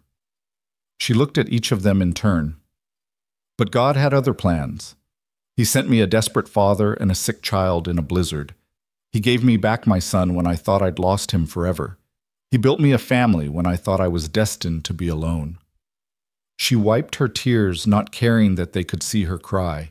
This year, I'm grateful, not just for the big things, but for all of it. For Tommy's laughter, for Daniel's strength, for James's return, for the way the house smells like bread again, for the sound of voices besides my own, for the warmth of another body in my bed. Mother, James protested, embarrassed. Clara laughed. Oh, hush, I'm old enough to say what I please. My point is, family isn't just about blood. It's about choice. We've all chosen to be here, to be together, to be family. And that's the greatest gift I could ask for. Can we open presents now? Tommy asked, making everyone laugh. The gifts were simple but heartfelt. James had carved a beautiful wooden box for Clara's sewing supplies. Daniel gave her a new shawl he'd had Mrs. Patterson help him select. Tommy presented her with a picture he'd drawn of their family, including James and even the chickens. Clara had knitted new scarves for everyone and made Tommy a stuffed horse. But her gift to Daniel was special, a watch that had belonged to her father, carefully cleaned and repaired. It should stay in the family, she said as she gave it to him. Daniel's eyes misted as he took it. Clara, I can't. You can and you will, she said firmly. You're the head of this family now. It's yours. But the biggest surprise came from James. He pulled out a letter holding it uncertainly. I wrote to Robert, he said. Told him about everything. How happy you are, Mother. How wrong we were. How Daniel and Tommy have become family. And I asked him to come visit to see for himself. Clara's hand went to her heart. James? He might not come, James warned. He's stubborn, and his wife has opinions, but I tried. That's all we can do, Clara said, hugging her eldest son for the first time in years. Try. As winter deepened, the Hart family settled into their new configuration. James proved to be a quick learner once he overcame his initial resistance to physical labor. He had a good head for numbers and began helping Daniel with the business side of their expanding operation. Tommy thrived with the attention of 3 adults. His reading improved dramatically under James's tutelage, while Daniel taught him practical skills, and Clara nurtured his gentle heart. The boy who had arrived near death was now robust and energetic, his laughter a constant soundtrack to their days. One morning in late January, Clara woke to find Daniel already up, staring out the window at the snow-covered fields. What is it? She asked, joining him. Just thinking about how different everything is from last year, he said, pulling her against him. Sometimes I can barely believe it's real. It's real, Clara assured him, standing on her toes to kiss him. Every beautiful, chaotic, imperfect bit of it. No regrets, he asked, as he did sometimes when the doubt crept in. Only one, Clara said, and his face fell until she continued. That we didn't find each other sooner. A commotion outside interrupted them. Tommy's voice high with excitement and James calling out something they couldn't make out. They dressed quickly and went to investigate. In the yard stood a fancy carriage incongruous against the rustic setting. Beside it stood a man Clara recognized despite the years her younger son Robert. With him was a primly dressed woman, who must be his wife Margaret, and 2 children Clara had never met her grandchildren. "Robert," she breathed, hardly daring to believe it. Robert looked older, more serious than she remembered. His eyes took in the scene, James in work clothes. Daniel's arm around Clara's waist, Tommy bouncing excitedly. "Mother," he said formally. Then his composure cracked. "Mama." Clara ran to him, not caring about dignity or propriety. Her baby boy, her youngest, had come home. Robert caught her hugging her tightly, and she felt him shake with suppressed emotion. "I'm sorry," he whispered. "James's letter. I was wrong. We were both wrong." "Shh," Clara soothed. "You're here now. That's what matters." Margaret stood stiffly beside the carriage, clearly uncomfortable. The 2 children, a boy about Tommy's age and a younger girl, peered out curiously. "Margaret," Clara said warmly, though she'd never met the woman. "Welcome. You must be frozen. Come inside." The reunion was awkward at first. Margaret was clearly a city woman unused to frontier life. She looked askance at the simple furnishings, the rustic conditions. But Tommy, with his natural charm, soon had the children engaged, and gradually the ice began to thaw. Over dinner, the story came out. Robert's business had been struggling. The same economic forces that had ruined James had hurt him too, though not as severely. James's letter had come at a moment when Robert was questioning everything about the life he'd built. "I realized," Robert said, looking at his mother, "that I'd traded family for the illusion of success. I had money and position, but I was miserable. Margaret was miserable. The children barely knew me because I worked all the time." "So what are you saying?" Clara asked. Robert looked at his wife, who nodded slightly. "We're thinking of staying. Not here exactly, but in town. Starting over. Simpler. Better." Clara's heart soared, but she kept her voice steady. "That's a big decision." "It is." Margaret spoke for the first time. "But seeing you all here, seeing how happy you are despite having so much less materially, it's made us think." "Think what?" Daniel asked. "That maybe we've been valuing the wrong things," Margaret admitted. Over the next few days, Robert and his family integrated into the household routine. Margaret, despite her initial prissiness, proved to be intelligent and willing to learn. She helped Clara with household tasks, asking questions about everything from bread making to preserving meat. Robert worked alongside James and Daniel, the 3 men developing an easy camaraderie. Plans began to form, expanding the operation, perhaps opening a store in town to sell their produce directly, bringing in new breeding stock to improve the chickens. "We could make this place profitable," Robert said one evening, his business mind engaged. "Really profitable, not just subsisting." "It's already profitable," Clara said mildly. "It gives us everything we need." "But it could give you more," Robert insisted. "You deserve more, Mother." Clara looked around the room at Daniel, steady and strong, at Tommy and her grandchildren playing together, at her sons finally home, at Margaret slowly becoming the daughter she'd never had. "I have everything I could ever want," she said simply. But the boys' enthusiasm was infectious, and soon even Clara was caught up in their plans. They would buy back the land the bank had taken, expand the barn, maybe even hire help during harvest. It wasn't about the money, really, but about building something together, something that would last. One evening, as the women cleaned up after dinner and the men discussed business plans, Tommy approached Clara with a serious expression. "Mama?" "Clara, are you happy?" he asked. Clara set down her dish rag and gave him her full attention. "Why do you ask, sweetheart?" "Because you smile all the time now. Before, when we first came, you smiled sometimes, but now you smile even when you're doing dishes." Clara pulled him into her lap, this precious boy who had brought such light into her life. "Yes, my darling, I'm happy. Happier than I've ever been. Because of Pa. Because of your Pa and you and James and Robert and everyone. Because our family is complete." "Will it always be like this?" Tommy asked with a child's need for reassurance. Clara thought about lying, about promising him that nothing would change, but she respected him too much for that. "Nothing lasts forever, sweetheart. People get older, things change. But the love lasts. No matter what happens, the love we have for each other will always be there. Tommy seemed satisfied with this and scampered off to play. But his question lingered in Clara's mind. She was 52 now, Daniel 37. If they were lucky, they might have 20 years together, maybe 30. It wasn't enough, would never be enough. But it was so much more than she'd thought she'd have. That night, as she and Daniel prepared for bed, she shared Tommy's question and her thoughts. "He's right, you know," Daniel said. "You do smile more now." "I have more to smile about." Daniel pulled her close. "I want to give you a lifetime of smiles, Clara Hart." "You already have," she said. "Every day with you is a lifetime's worth of joy compressed into 24 hours. "That's very poetic," Daniel teased. "I'm a very poetic old woman." "You're not old, huh?" Daniel said, as he always did. "I'm not young either," Clara replied, as she always did. "You're perfect," Daniel said, which was new.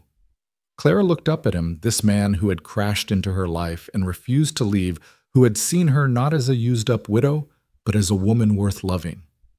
"I love you," she said, the words still feeling new and precious, even after months of marriage. "And I love you," he replied. "Today, tomorrow, and all the days after that." As spring arrived, bringing with it the promise of new growth, the Hart homestead hummed with activity. Robert had indeed moved his family to town, opening a general store that would sell their produce and goods from other local farms. James had surprised everyone by showing a real talent for animal husbandry and was working on improving their chicken breeds. Clara stood in her garden, the same one she'd tended alone for so many years, now expanded and bursting with potential. Tommy worked beside her, carefully planting seeds while chattering about his plans for the future.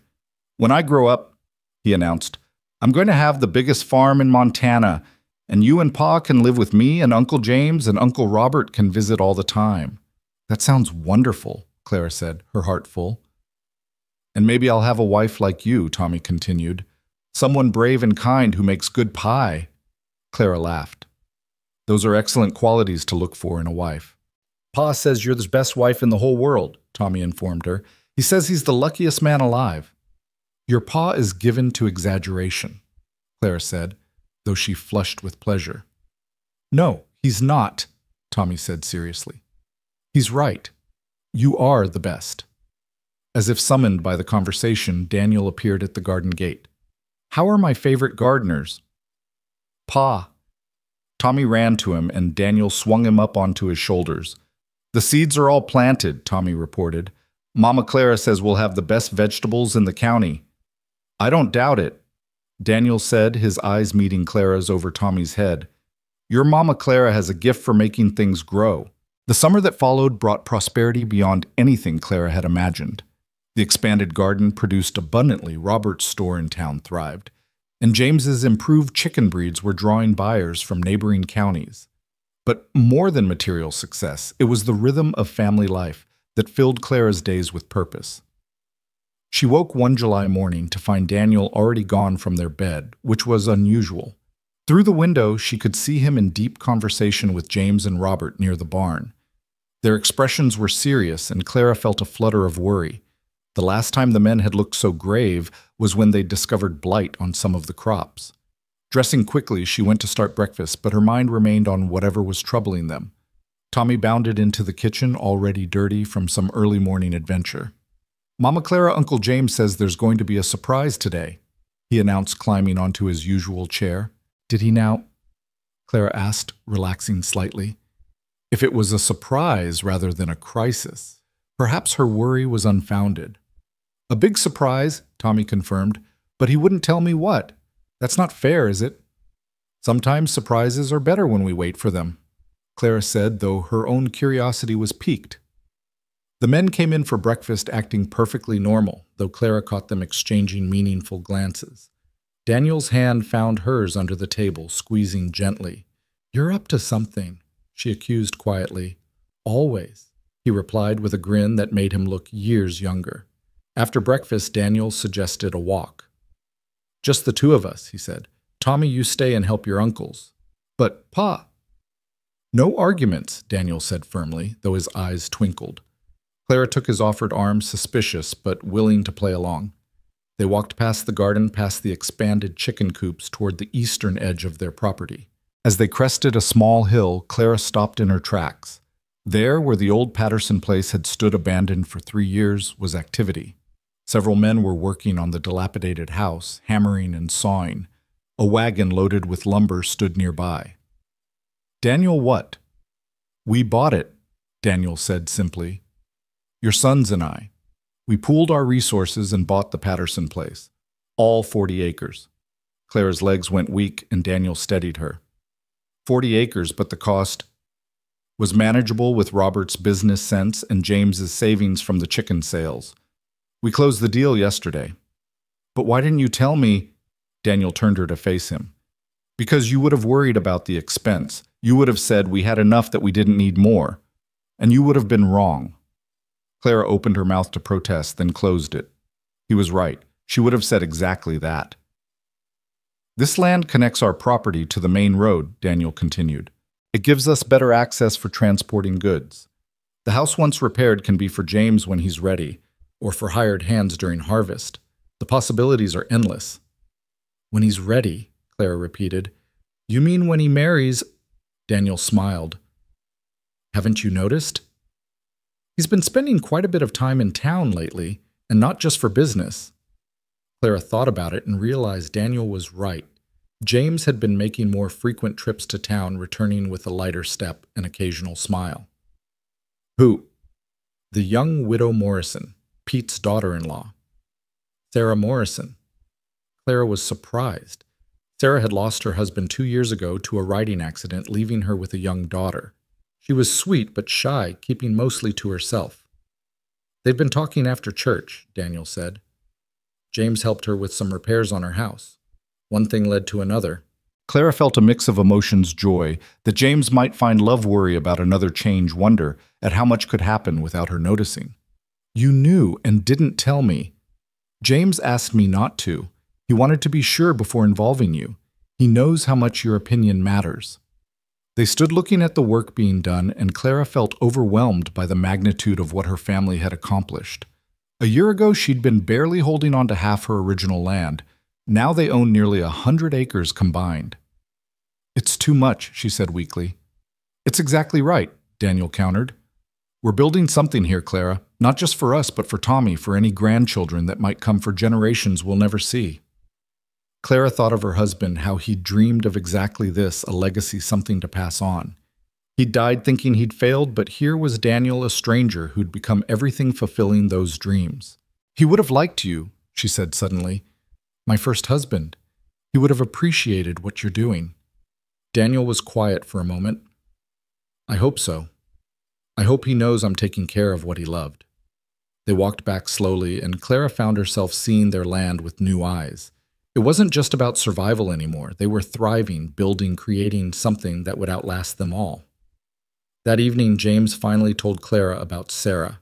He was nervous, stumbling over his words like a young boy rather than a man of 31. She's nothing like my first wife, he said. She's strong, practical. She understands this life because she's lived it.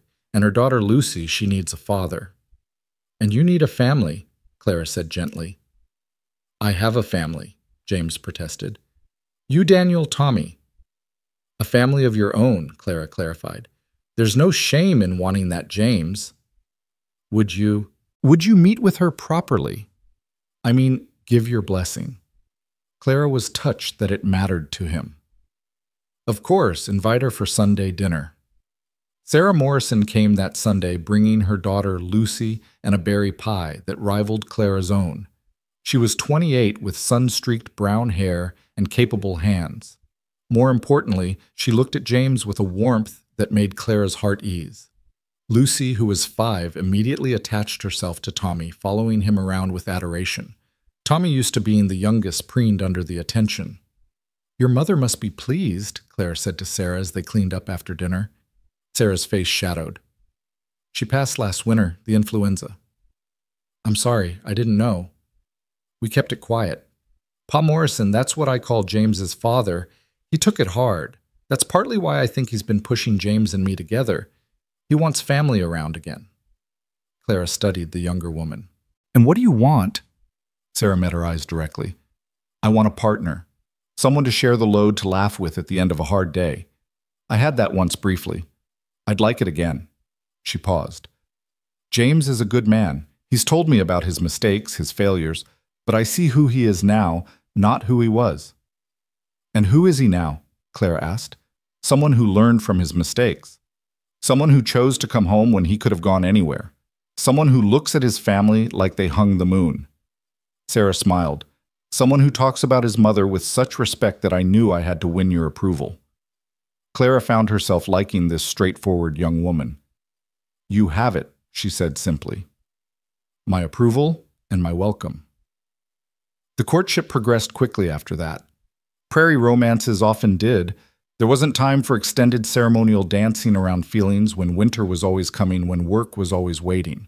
By August, James had proposed and a September wedding was planned. 2 weddings in 1 year. Mrs. Henderson sniffed when the announcement was made at church. That family certainly moves fast. But her disapproval had lost its sting. The Hart family's success had shifted the town's opinion. It was hard to argue with prosperity, and the Harts were bringing prosperity not just to themselves, but to the whole community through Robert's store and their various enterprises. The wedding was held at the homestead in the same garden where Clara and Daniel had exchanged their own vows months earlier. Sarah wore a simple blue dress, James looked handsome and nervous, and Lucy scattered rose petals with serious concentration. Clara watched from Daniel's side, Tommy between them, as her eldest son married this capable young woman. When the Reverend pronounced them married, the cheer that went up could probably be heard in town. The reception was a community affair. Tables groaned under the weight of food, musicians played, and dancing went on until well past dark.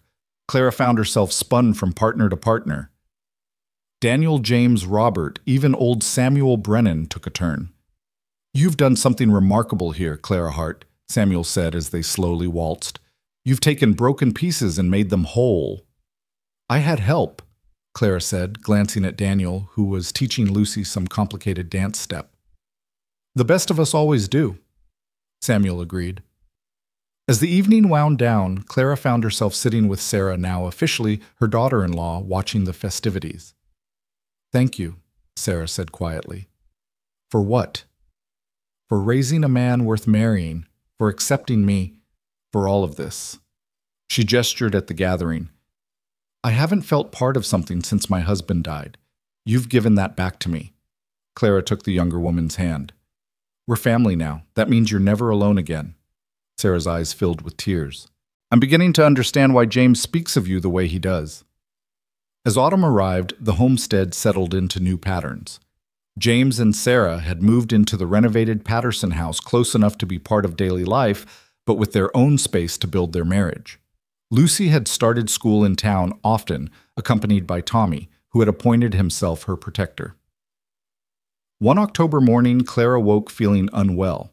Nothing specific, just a bone-deep weariness that made rising difficult. Daniel noticed immediately. You're pale, he said, feeling her forehead. No fever, though. I'm fine. Clara insisted, though standing made her dizzy. Just tired. We've been working hard.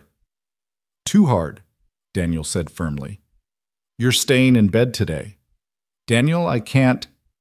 You can and you will. His tone brooked no argument. Sarah can handle the household duties. You rest. Clara wanted to protest, but the truth was lying back down felt wonderful. She dozed fitfully through the morning, waking to find Tommy sitting beside her bed, his face creased with worry. Are you sick, Mama Clara? Just tired, sweetheart. Lucy's mama died after being tired.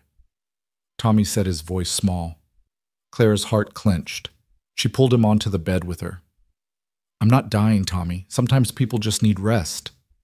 Promise. I promise. I'm too stubborn to die. Ask anyone. That got a small smile from him. Pa says you're the stubbornest person he knows.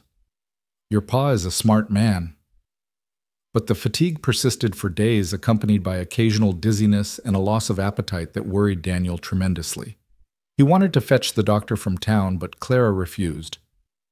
It's just the change of seasons, she insisted. Women my age go through these things. It was Sarah who finally challenged her. She came by with soup and found Clara trying to work despite obvious exhaustion. "Mother Hart," she said, using the formal address she'd adopted. "May I speak plainly?" "Of course." "You're being foolish. You tell everyone else to take care of themselves, but you won't do the same. What kind of example is that?" Clara was taken aback by her daughter-in-law's directness. James is worried sick. Daniel barely slept last night. Tommy asked me if you were going to heaven like his first mama. And you sit here claiming you're fine when anyone can see you're not." The words stung because they were true. Clara had always been the caretaker, the strong one. Admitting weakness felt like betrayal of that role. "What if it's something serious?" she asked quietly, voicing her real fear.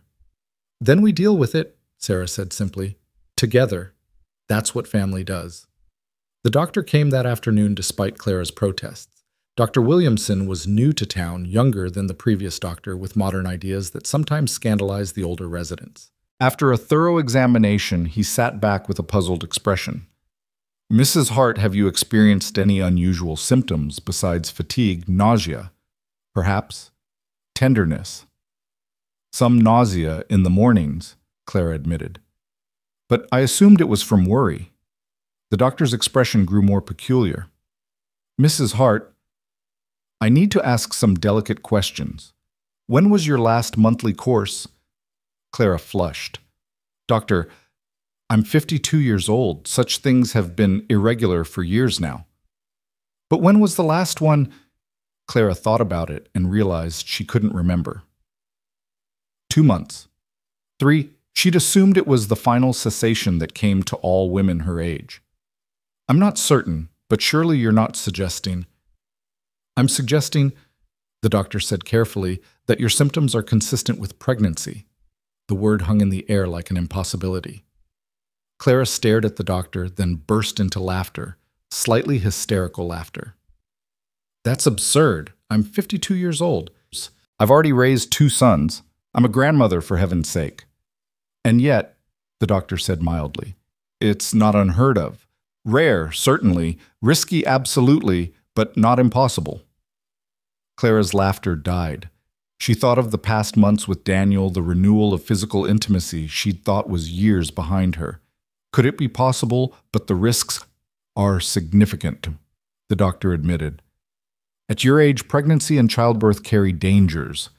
We would need to monitor you carefully, but many women have successfully borne children at your age." Clara's mind reeled. A baby. At her age. What would people say? What would Daniel say? Oh God, what would her sons say?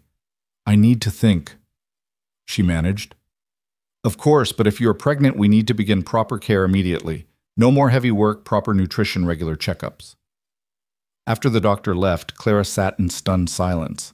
A baby. The thought was terrifying and wonderful and impossible all at once. Daniel found her there an hour later, still sitting in the same position.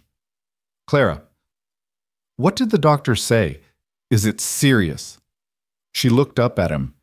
This man who had already given her so much and didn't know how to tell him he might have given her even more. "Daniel," she began, then stopped. "How did you tell your younger husband that you might be carrying his child when you were old enough to be a grandmother?" "Whatever it is, we'll face it together," Daniel said, kneeling beside her chair and taking her hands. "The doctor thinks—" She paused, gathered her courage. "He believes I might be with child."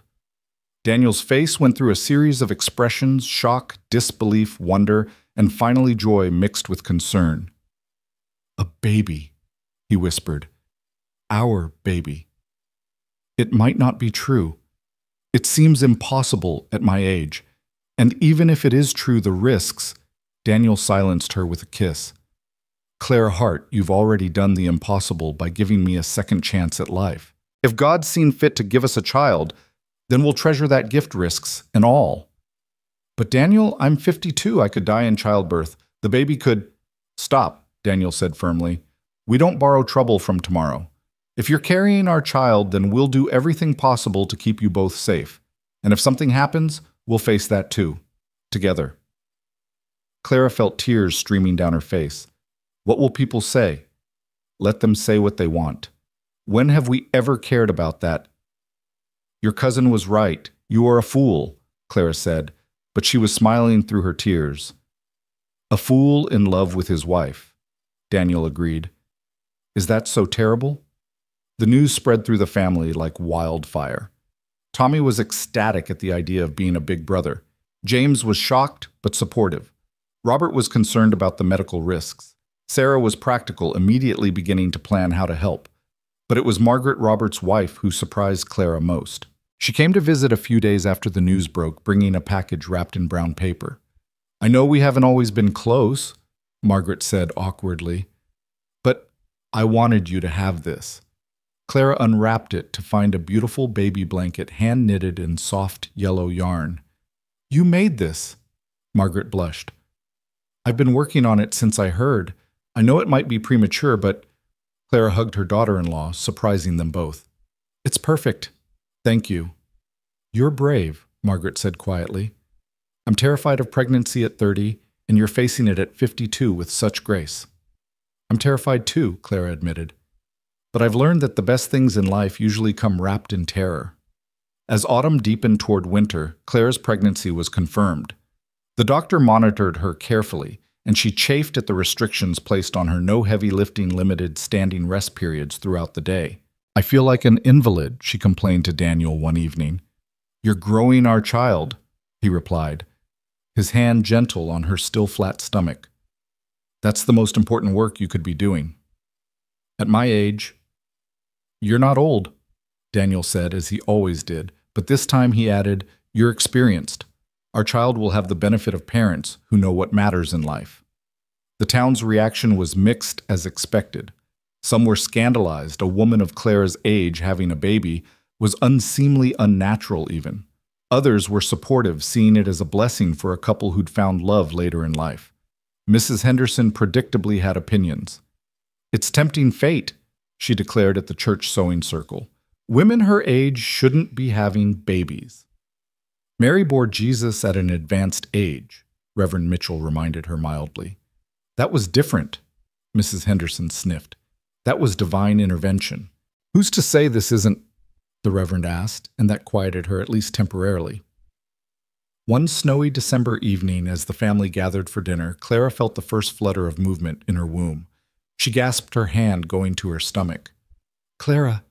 Daniel was beside her instantly. The baby, she whispered. I felt the baby move. The room erupted in excitement.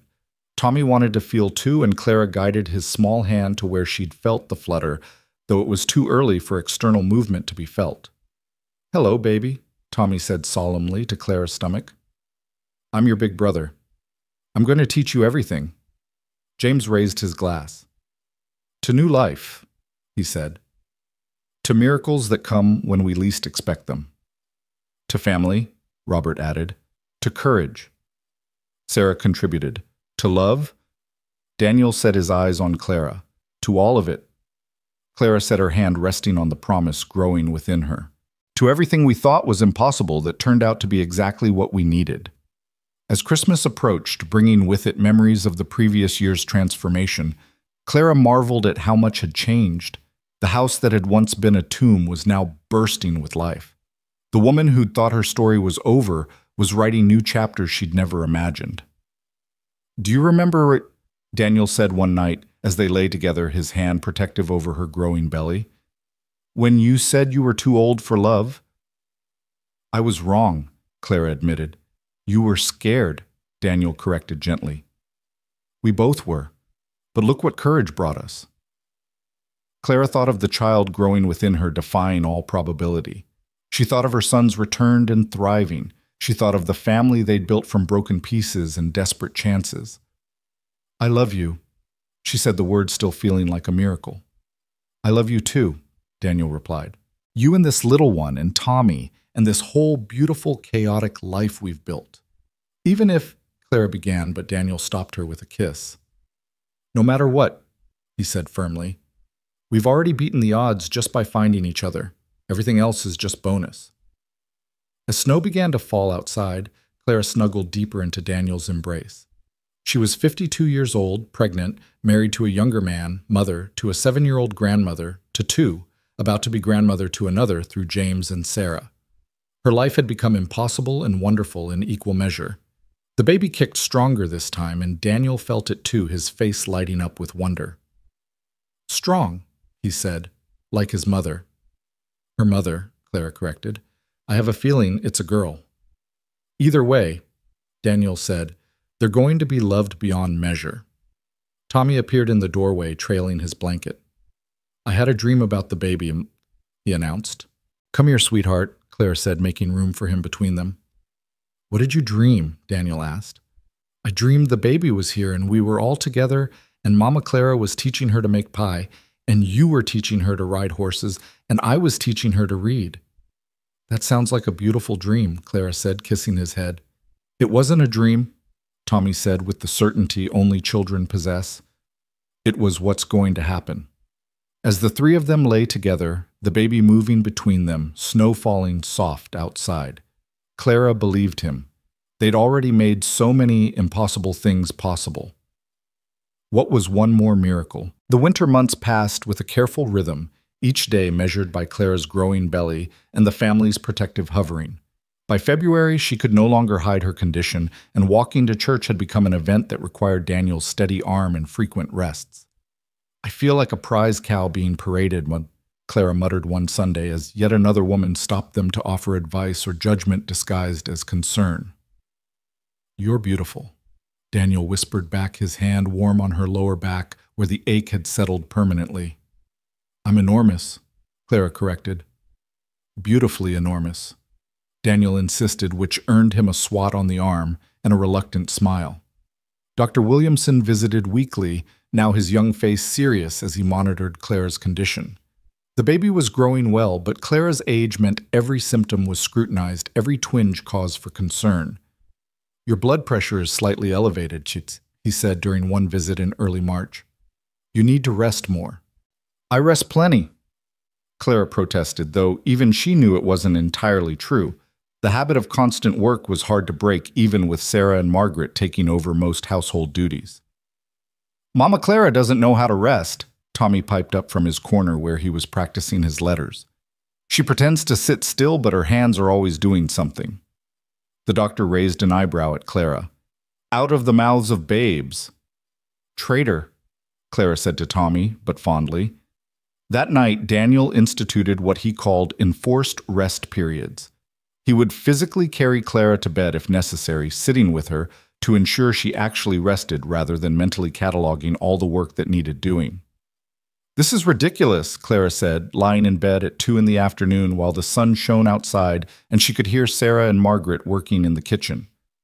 "This is necessary," Daniel corrected, sitting beside her with his whittling. "Our child needs you healthy."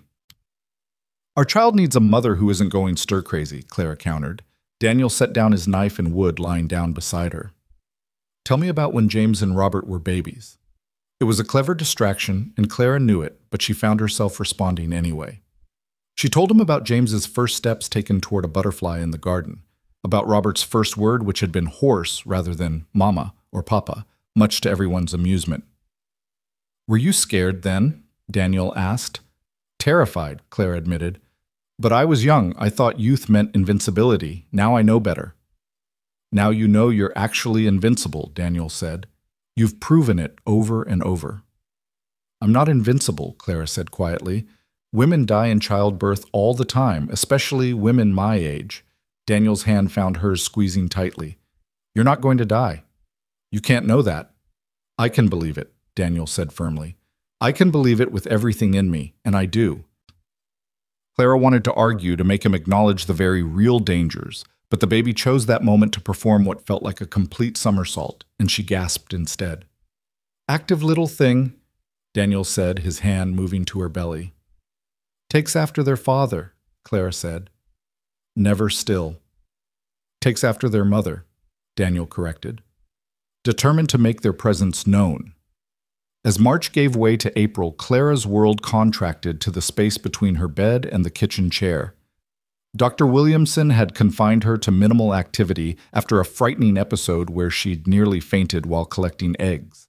The restriction chafed terribly. Spring was planting season, and Clara could see everyone else working from her window. Daniel and James preparing the fields, Sarah and Margaret planning the garden, Tommy helping wherever he could. She felt useless, a burden, despite everyone's assurances otherwise. "I've become what I always feared," she said to Sarah one afternoon. "Dependent." Sarah looked up from the mending she was doing beside Clara's chair. "You've become pregnant," she corrected. "There's a difference." "Is there? I can't work, can't contribute, can't even walk to the privy without help." "You're growing a life," Sarah said firmly. "That's the hardest work there is. When I was carrying Lucy, there were days I couldn't get out of bed at all. Did that make me useless?" "Of course not, but—" "No buts," Sarah interrupted. "You've spent so many years being the strong one, the one everyone depends on, that you've forgotten it's okay to need help sometimes." "I don't know how to be helpless," Clara admitted. "You're not helpless," Sarah said. "You're human. There's a difference." That evening, Tommy brought Clara a picture he'd drawn. It showed their family, all of them, including a tiny figure labeled Baby, in Clara's arms. Everyone was smiling, standing in front of the house with the sun shining overhead. "This is what it will be like," Tommy said with certainty, "when the baby comes." "It's beautiful," Clara said, tears pricking her eyes. These days, everything made her cry, another indignity of late pregnancy. "Don't cry, Mama Clara," Tommy said, alarmed. "It's a happy picture." "Happy tears," Clara assured him. "Sometimes we cry when we're happy too." Tommy considered this. "Grown-ups are complicated." "Yes," Clara agreed, pulling him close. "We certainly are." The first real scare came in mid-April. Clara woke to cramping sharp enough to steal her breath. Daniel was beside her instantly, his face white with fear. "Get the doctor," Clara gasped. "Something's wrong." The next hours were a blur of pain and terror. Dr. Williamson arrived quickly, his examination gentle but thorough. The entire family gathered in the main room waiting for news.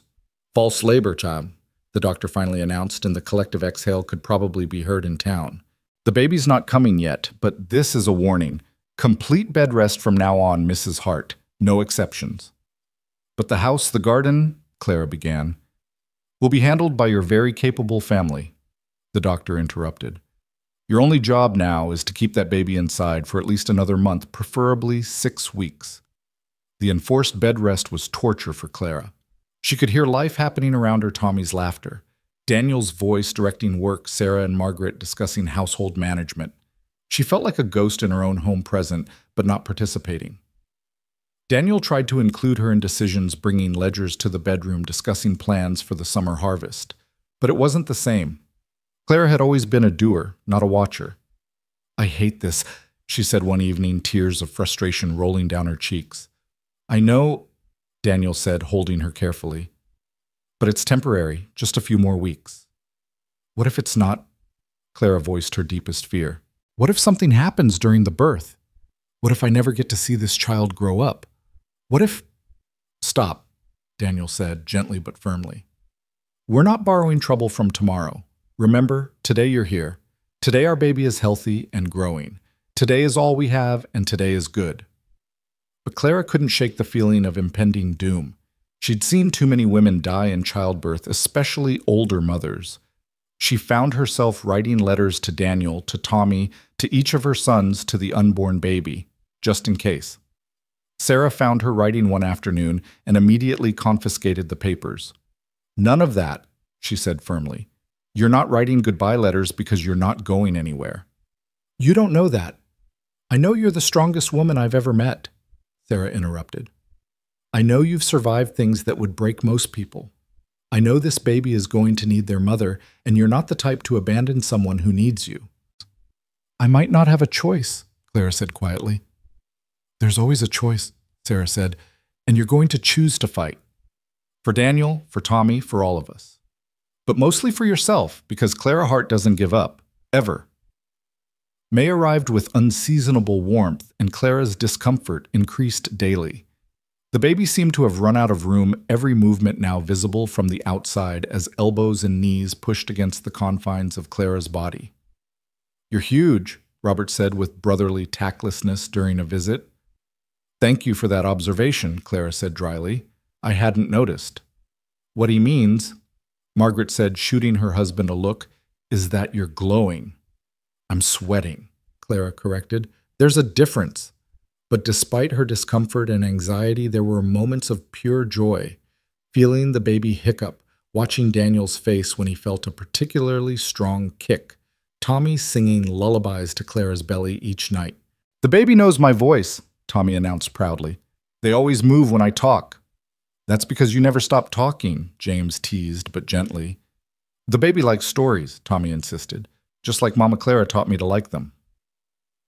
One evening in late May, as Clara lay in bed feeling particularly enormous and uncomfortable, Daniel brought her something wrapped in cloth. What's this? She asked. Open it.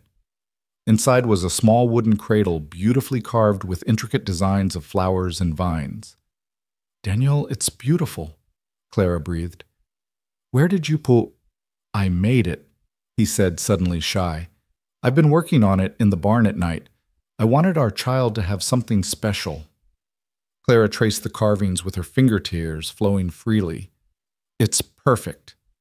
There's more, Daniel said, pointing to a particular section of the carving. Look closer. Clara looked and gasped. Carved into the wood were their initials C and D intertwined with a small T beside them, and a space for another initial. For the baby's name, Daniel explained, when we know it. We should discuss names, Clara said, pulling him down beside her. I have ideas, Daniel said. If it's a boy, I'd like to name him after your first husband, William. It seems right honoring the man who loved you first. Clara's throat tightened.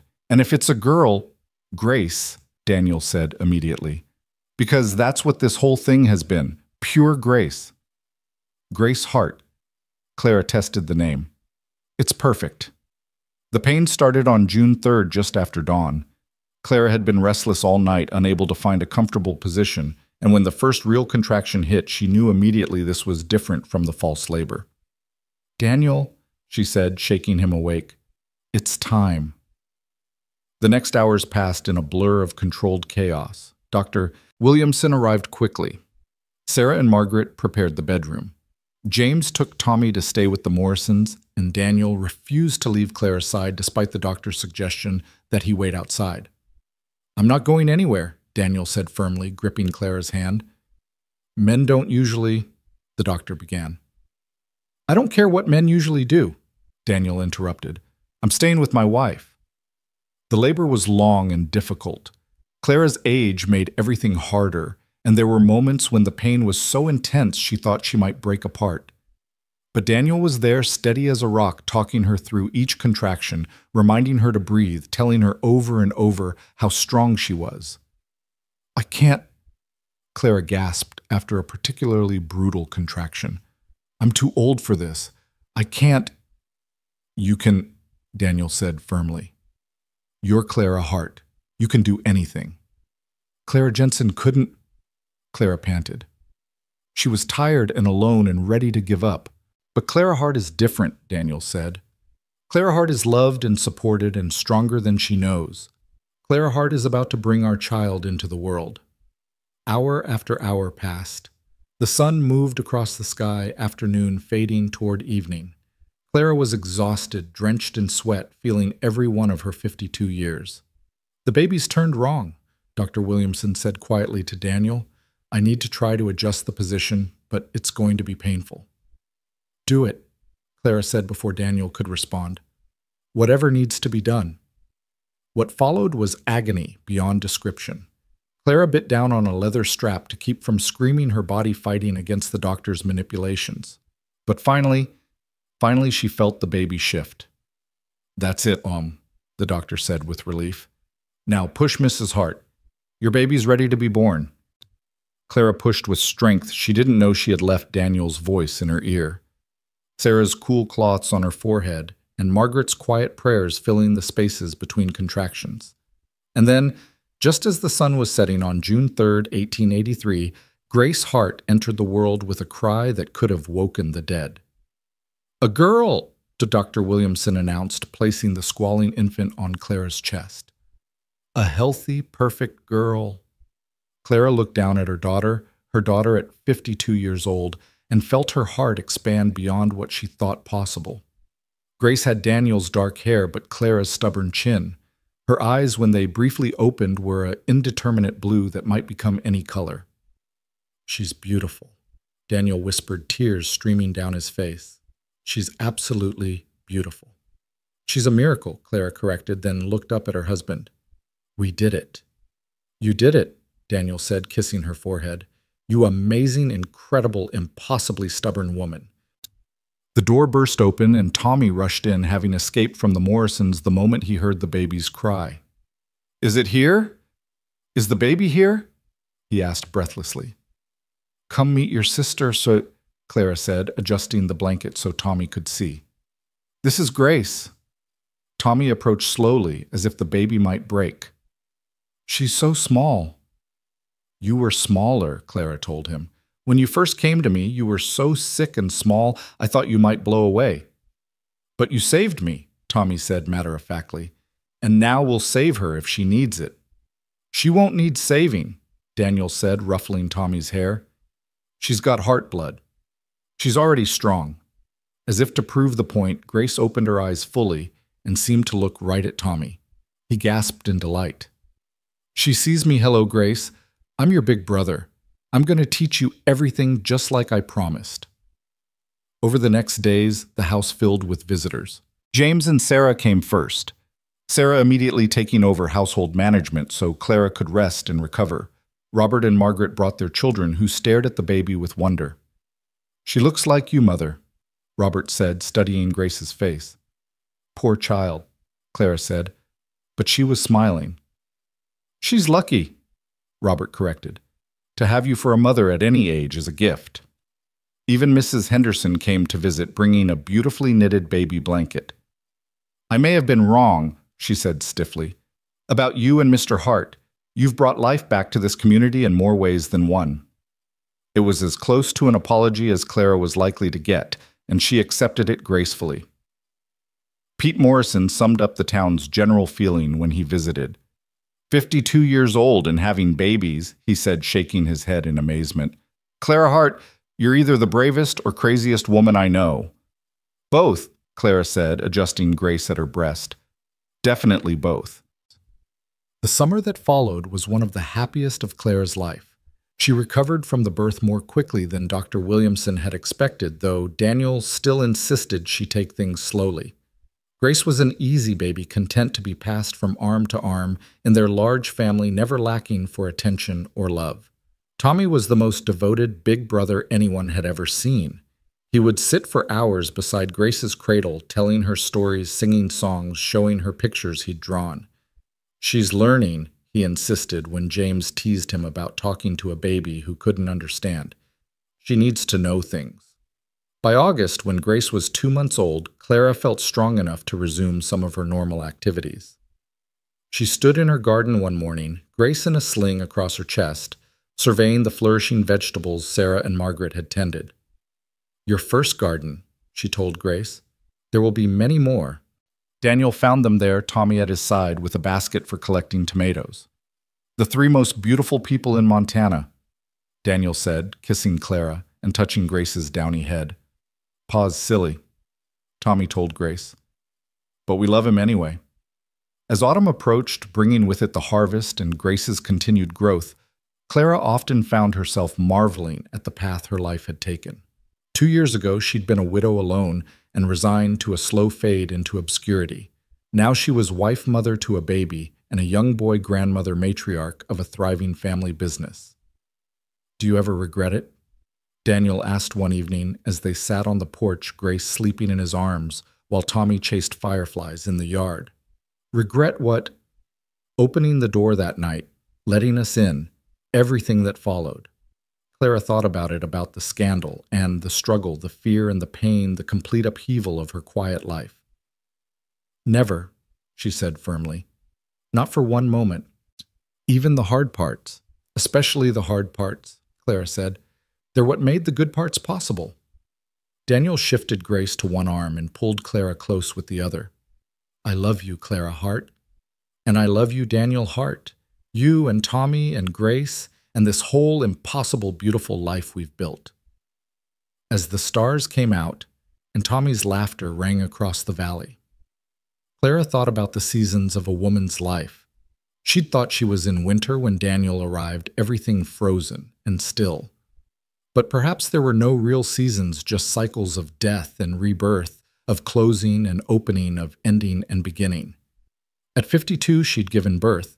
At 52, she'd proven that life could begin again and again, as many times as you were brave enough to open the door. Mama Clara, look, Tommy called. I caught one, Talma. Clara watched her son, because that's what Tommy was, regardless of blood, cup his hands around the gentle light of a firefly. Such a small thing, that light, but so bright in the darkness. Show Grace, she called back. Tommy ran over, carefully opening his hands so Grace could see the tiny light. The baby's eyes tracked the movement, and Clara could have sworn she saw the beginning of a smile. She likes it, Tommy announced. Grace likes fireflies. Of course she does, Daniel said. She's a heart. We're drawn to light. We make our own light, Clara corrected, looking at her family gathered in the growing darkness. We always have. The firefly flew away, but Tommy didn't seem to mind. He settled on the porch step, leaning against Clara's legs, and began telling Grace about all the fireflies they would catch together when she was bigger. Daniel started humming some half-remembered tune from his childhood, and Clara found herself joining in, their voices blending in the evening air. Grace made a contented sound, not quite a coo, but close, and Tommy added his own enthusiastic humming to the mix. This was happiness, Clara realized. Not the dramatic moments, not the grand gestures, but this sitting on a porch with the people you loved, making music out of nothing, watching light dance in the darkness. We should go in, she said eventually. Grace needs to eat and Tommy needs his bath. 5 more minutes. Daniel said the same thing he always said. 5 more minutes. Clara agreed, the same agreement she always made. But they sat for much longer than 5 minutes, until the fireflies had gone to wherever fireflies go, until Tommy was drowsing against Clara's knee, until Grace was fussing for her evening meal. Finally, they went inside Daniel, carrying Clara, carrying Grace. The house embraced them with its warmth, its walls containing not just a structure, but a home, not just people, but a family. As Clara settled into her rocking chair to nurse Grace, Daniel getting Tommy ready for bed, she could hear James and Sarah's voices from their house across the field, could see the lights from Robert's home in town. Her family spread out but connected, each living their own stories but part of the larger narrative. We did good, William, she whispered to her first husband's memory. We built something that lasted just like you wanted. There was no answer, of course, but Clara felt a peace that suggested approval. William would have liked, Daniel would have been proud of what they'd accomplished together. Grace finished nursing, and Clara lifted her to her shoulder, patting her back gently. Such a small weight, but such a large presence. This child who shouldn't exist, born to a woman who shouldn't have been able to bear her, proof that life didn't follow rules or expectations. Your turn, Daniel said, entering with a freshly bathed and nightgowned Tommy. Clara transferred Grace to Daniel's arms and opened her own for Tommy, who climbed into her lap despite being almost too big for it. Tell me a story, Mama Clara, he requested as he did every night. What kind of story? A true story. About us. Clara smiled, settling Tommy more comfortably. Once upon a time, there was a woman who thought her story was over. She lived all alone in a house that was too quiet, with a heart that had forgotten how to hope. That was you, Tommy said, though he knew the story by heart. That was me, Clara agreed. And then one night, in the middle of a terrible blizzard, someone knocked on her door. That was Pa and me. That was your Pa and you, Clara confirmed. And even though the woman was scared, even though she'd promised herself she wouldn't let anyone in, she opened the door. Because we needed help, Tommy said. Because you needed help, Clara agreed. But here's the secret, she needed help too. She just didn't know it yet. And then we stayed and became a family, Tommy said, jumping ahead as he always did. Eventually, Clara said, first there were challenges and doubts and fears, but yes, we became a family. And then the family grew bigger with James and Sarah and Lucy and Robert and Margaret and their children, and now Grace. And we'll keep growing, Tommy said confidently. Maybe Grace will have brothers and sisters. Maybe I'll get married and have babies. Maybe is a wonderful word, Clara interrupted gently. It means anything is possible. Tommy yawned hugely. I love our family. I love our family too, Clara said, kissing his head. Now off to bed. Tommy hugged her tightly, then went to kiss Daniel and Grace goodnight. As he headed to his room, he turned back. Mama Clara, I'm glad you opened the door. So am I, sweetheart, so am I. After Tommy was settled and Grace was in her cradle, Clara and Daniel finally had a moment alone. They sat together on their bed, both exhausted but content. 2 years, Daniel said wonderingly. 2 years since we knocked on your door. The longest and shortest 2 years of my life, Clara said. Do you think we have many more? Daniel asked, and Clara heard the fear beneath the question. Her age, the risks they'd taken. The reality that she was already older than many people ever got to be. I don't know, Clara said honestly, but I know this, whether we have 2 years or 20, we'll make them count. We'll fill them with so much love and life that they'll feel like a lifetime. You're right, Daniel said, pulling her close. You're always right. Remember that, Clara said, but she was smiling. They lay down together, Daniel's arm around her head on his chest where she could hear his heartbeat. From the cradle came Grace's soft breathing. From down the hall, Tommy's occasional sleep mumbling. From outside, the sound of night birds and wind in the grass. Thank you, Daniel whispered into the darkness. For what? For being brave enough to open that door, for taking a chance on us, for giving me Tommy back when I thought I'd lost him, for Grace, for all of it. Clara lifted her head to kiss him. Thank you for knocking, for refusing to leave, for seeing me as more than a lonely widow, for loving me when I'd forgotten how to love myself.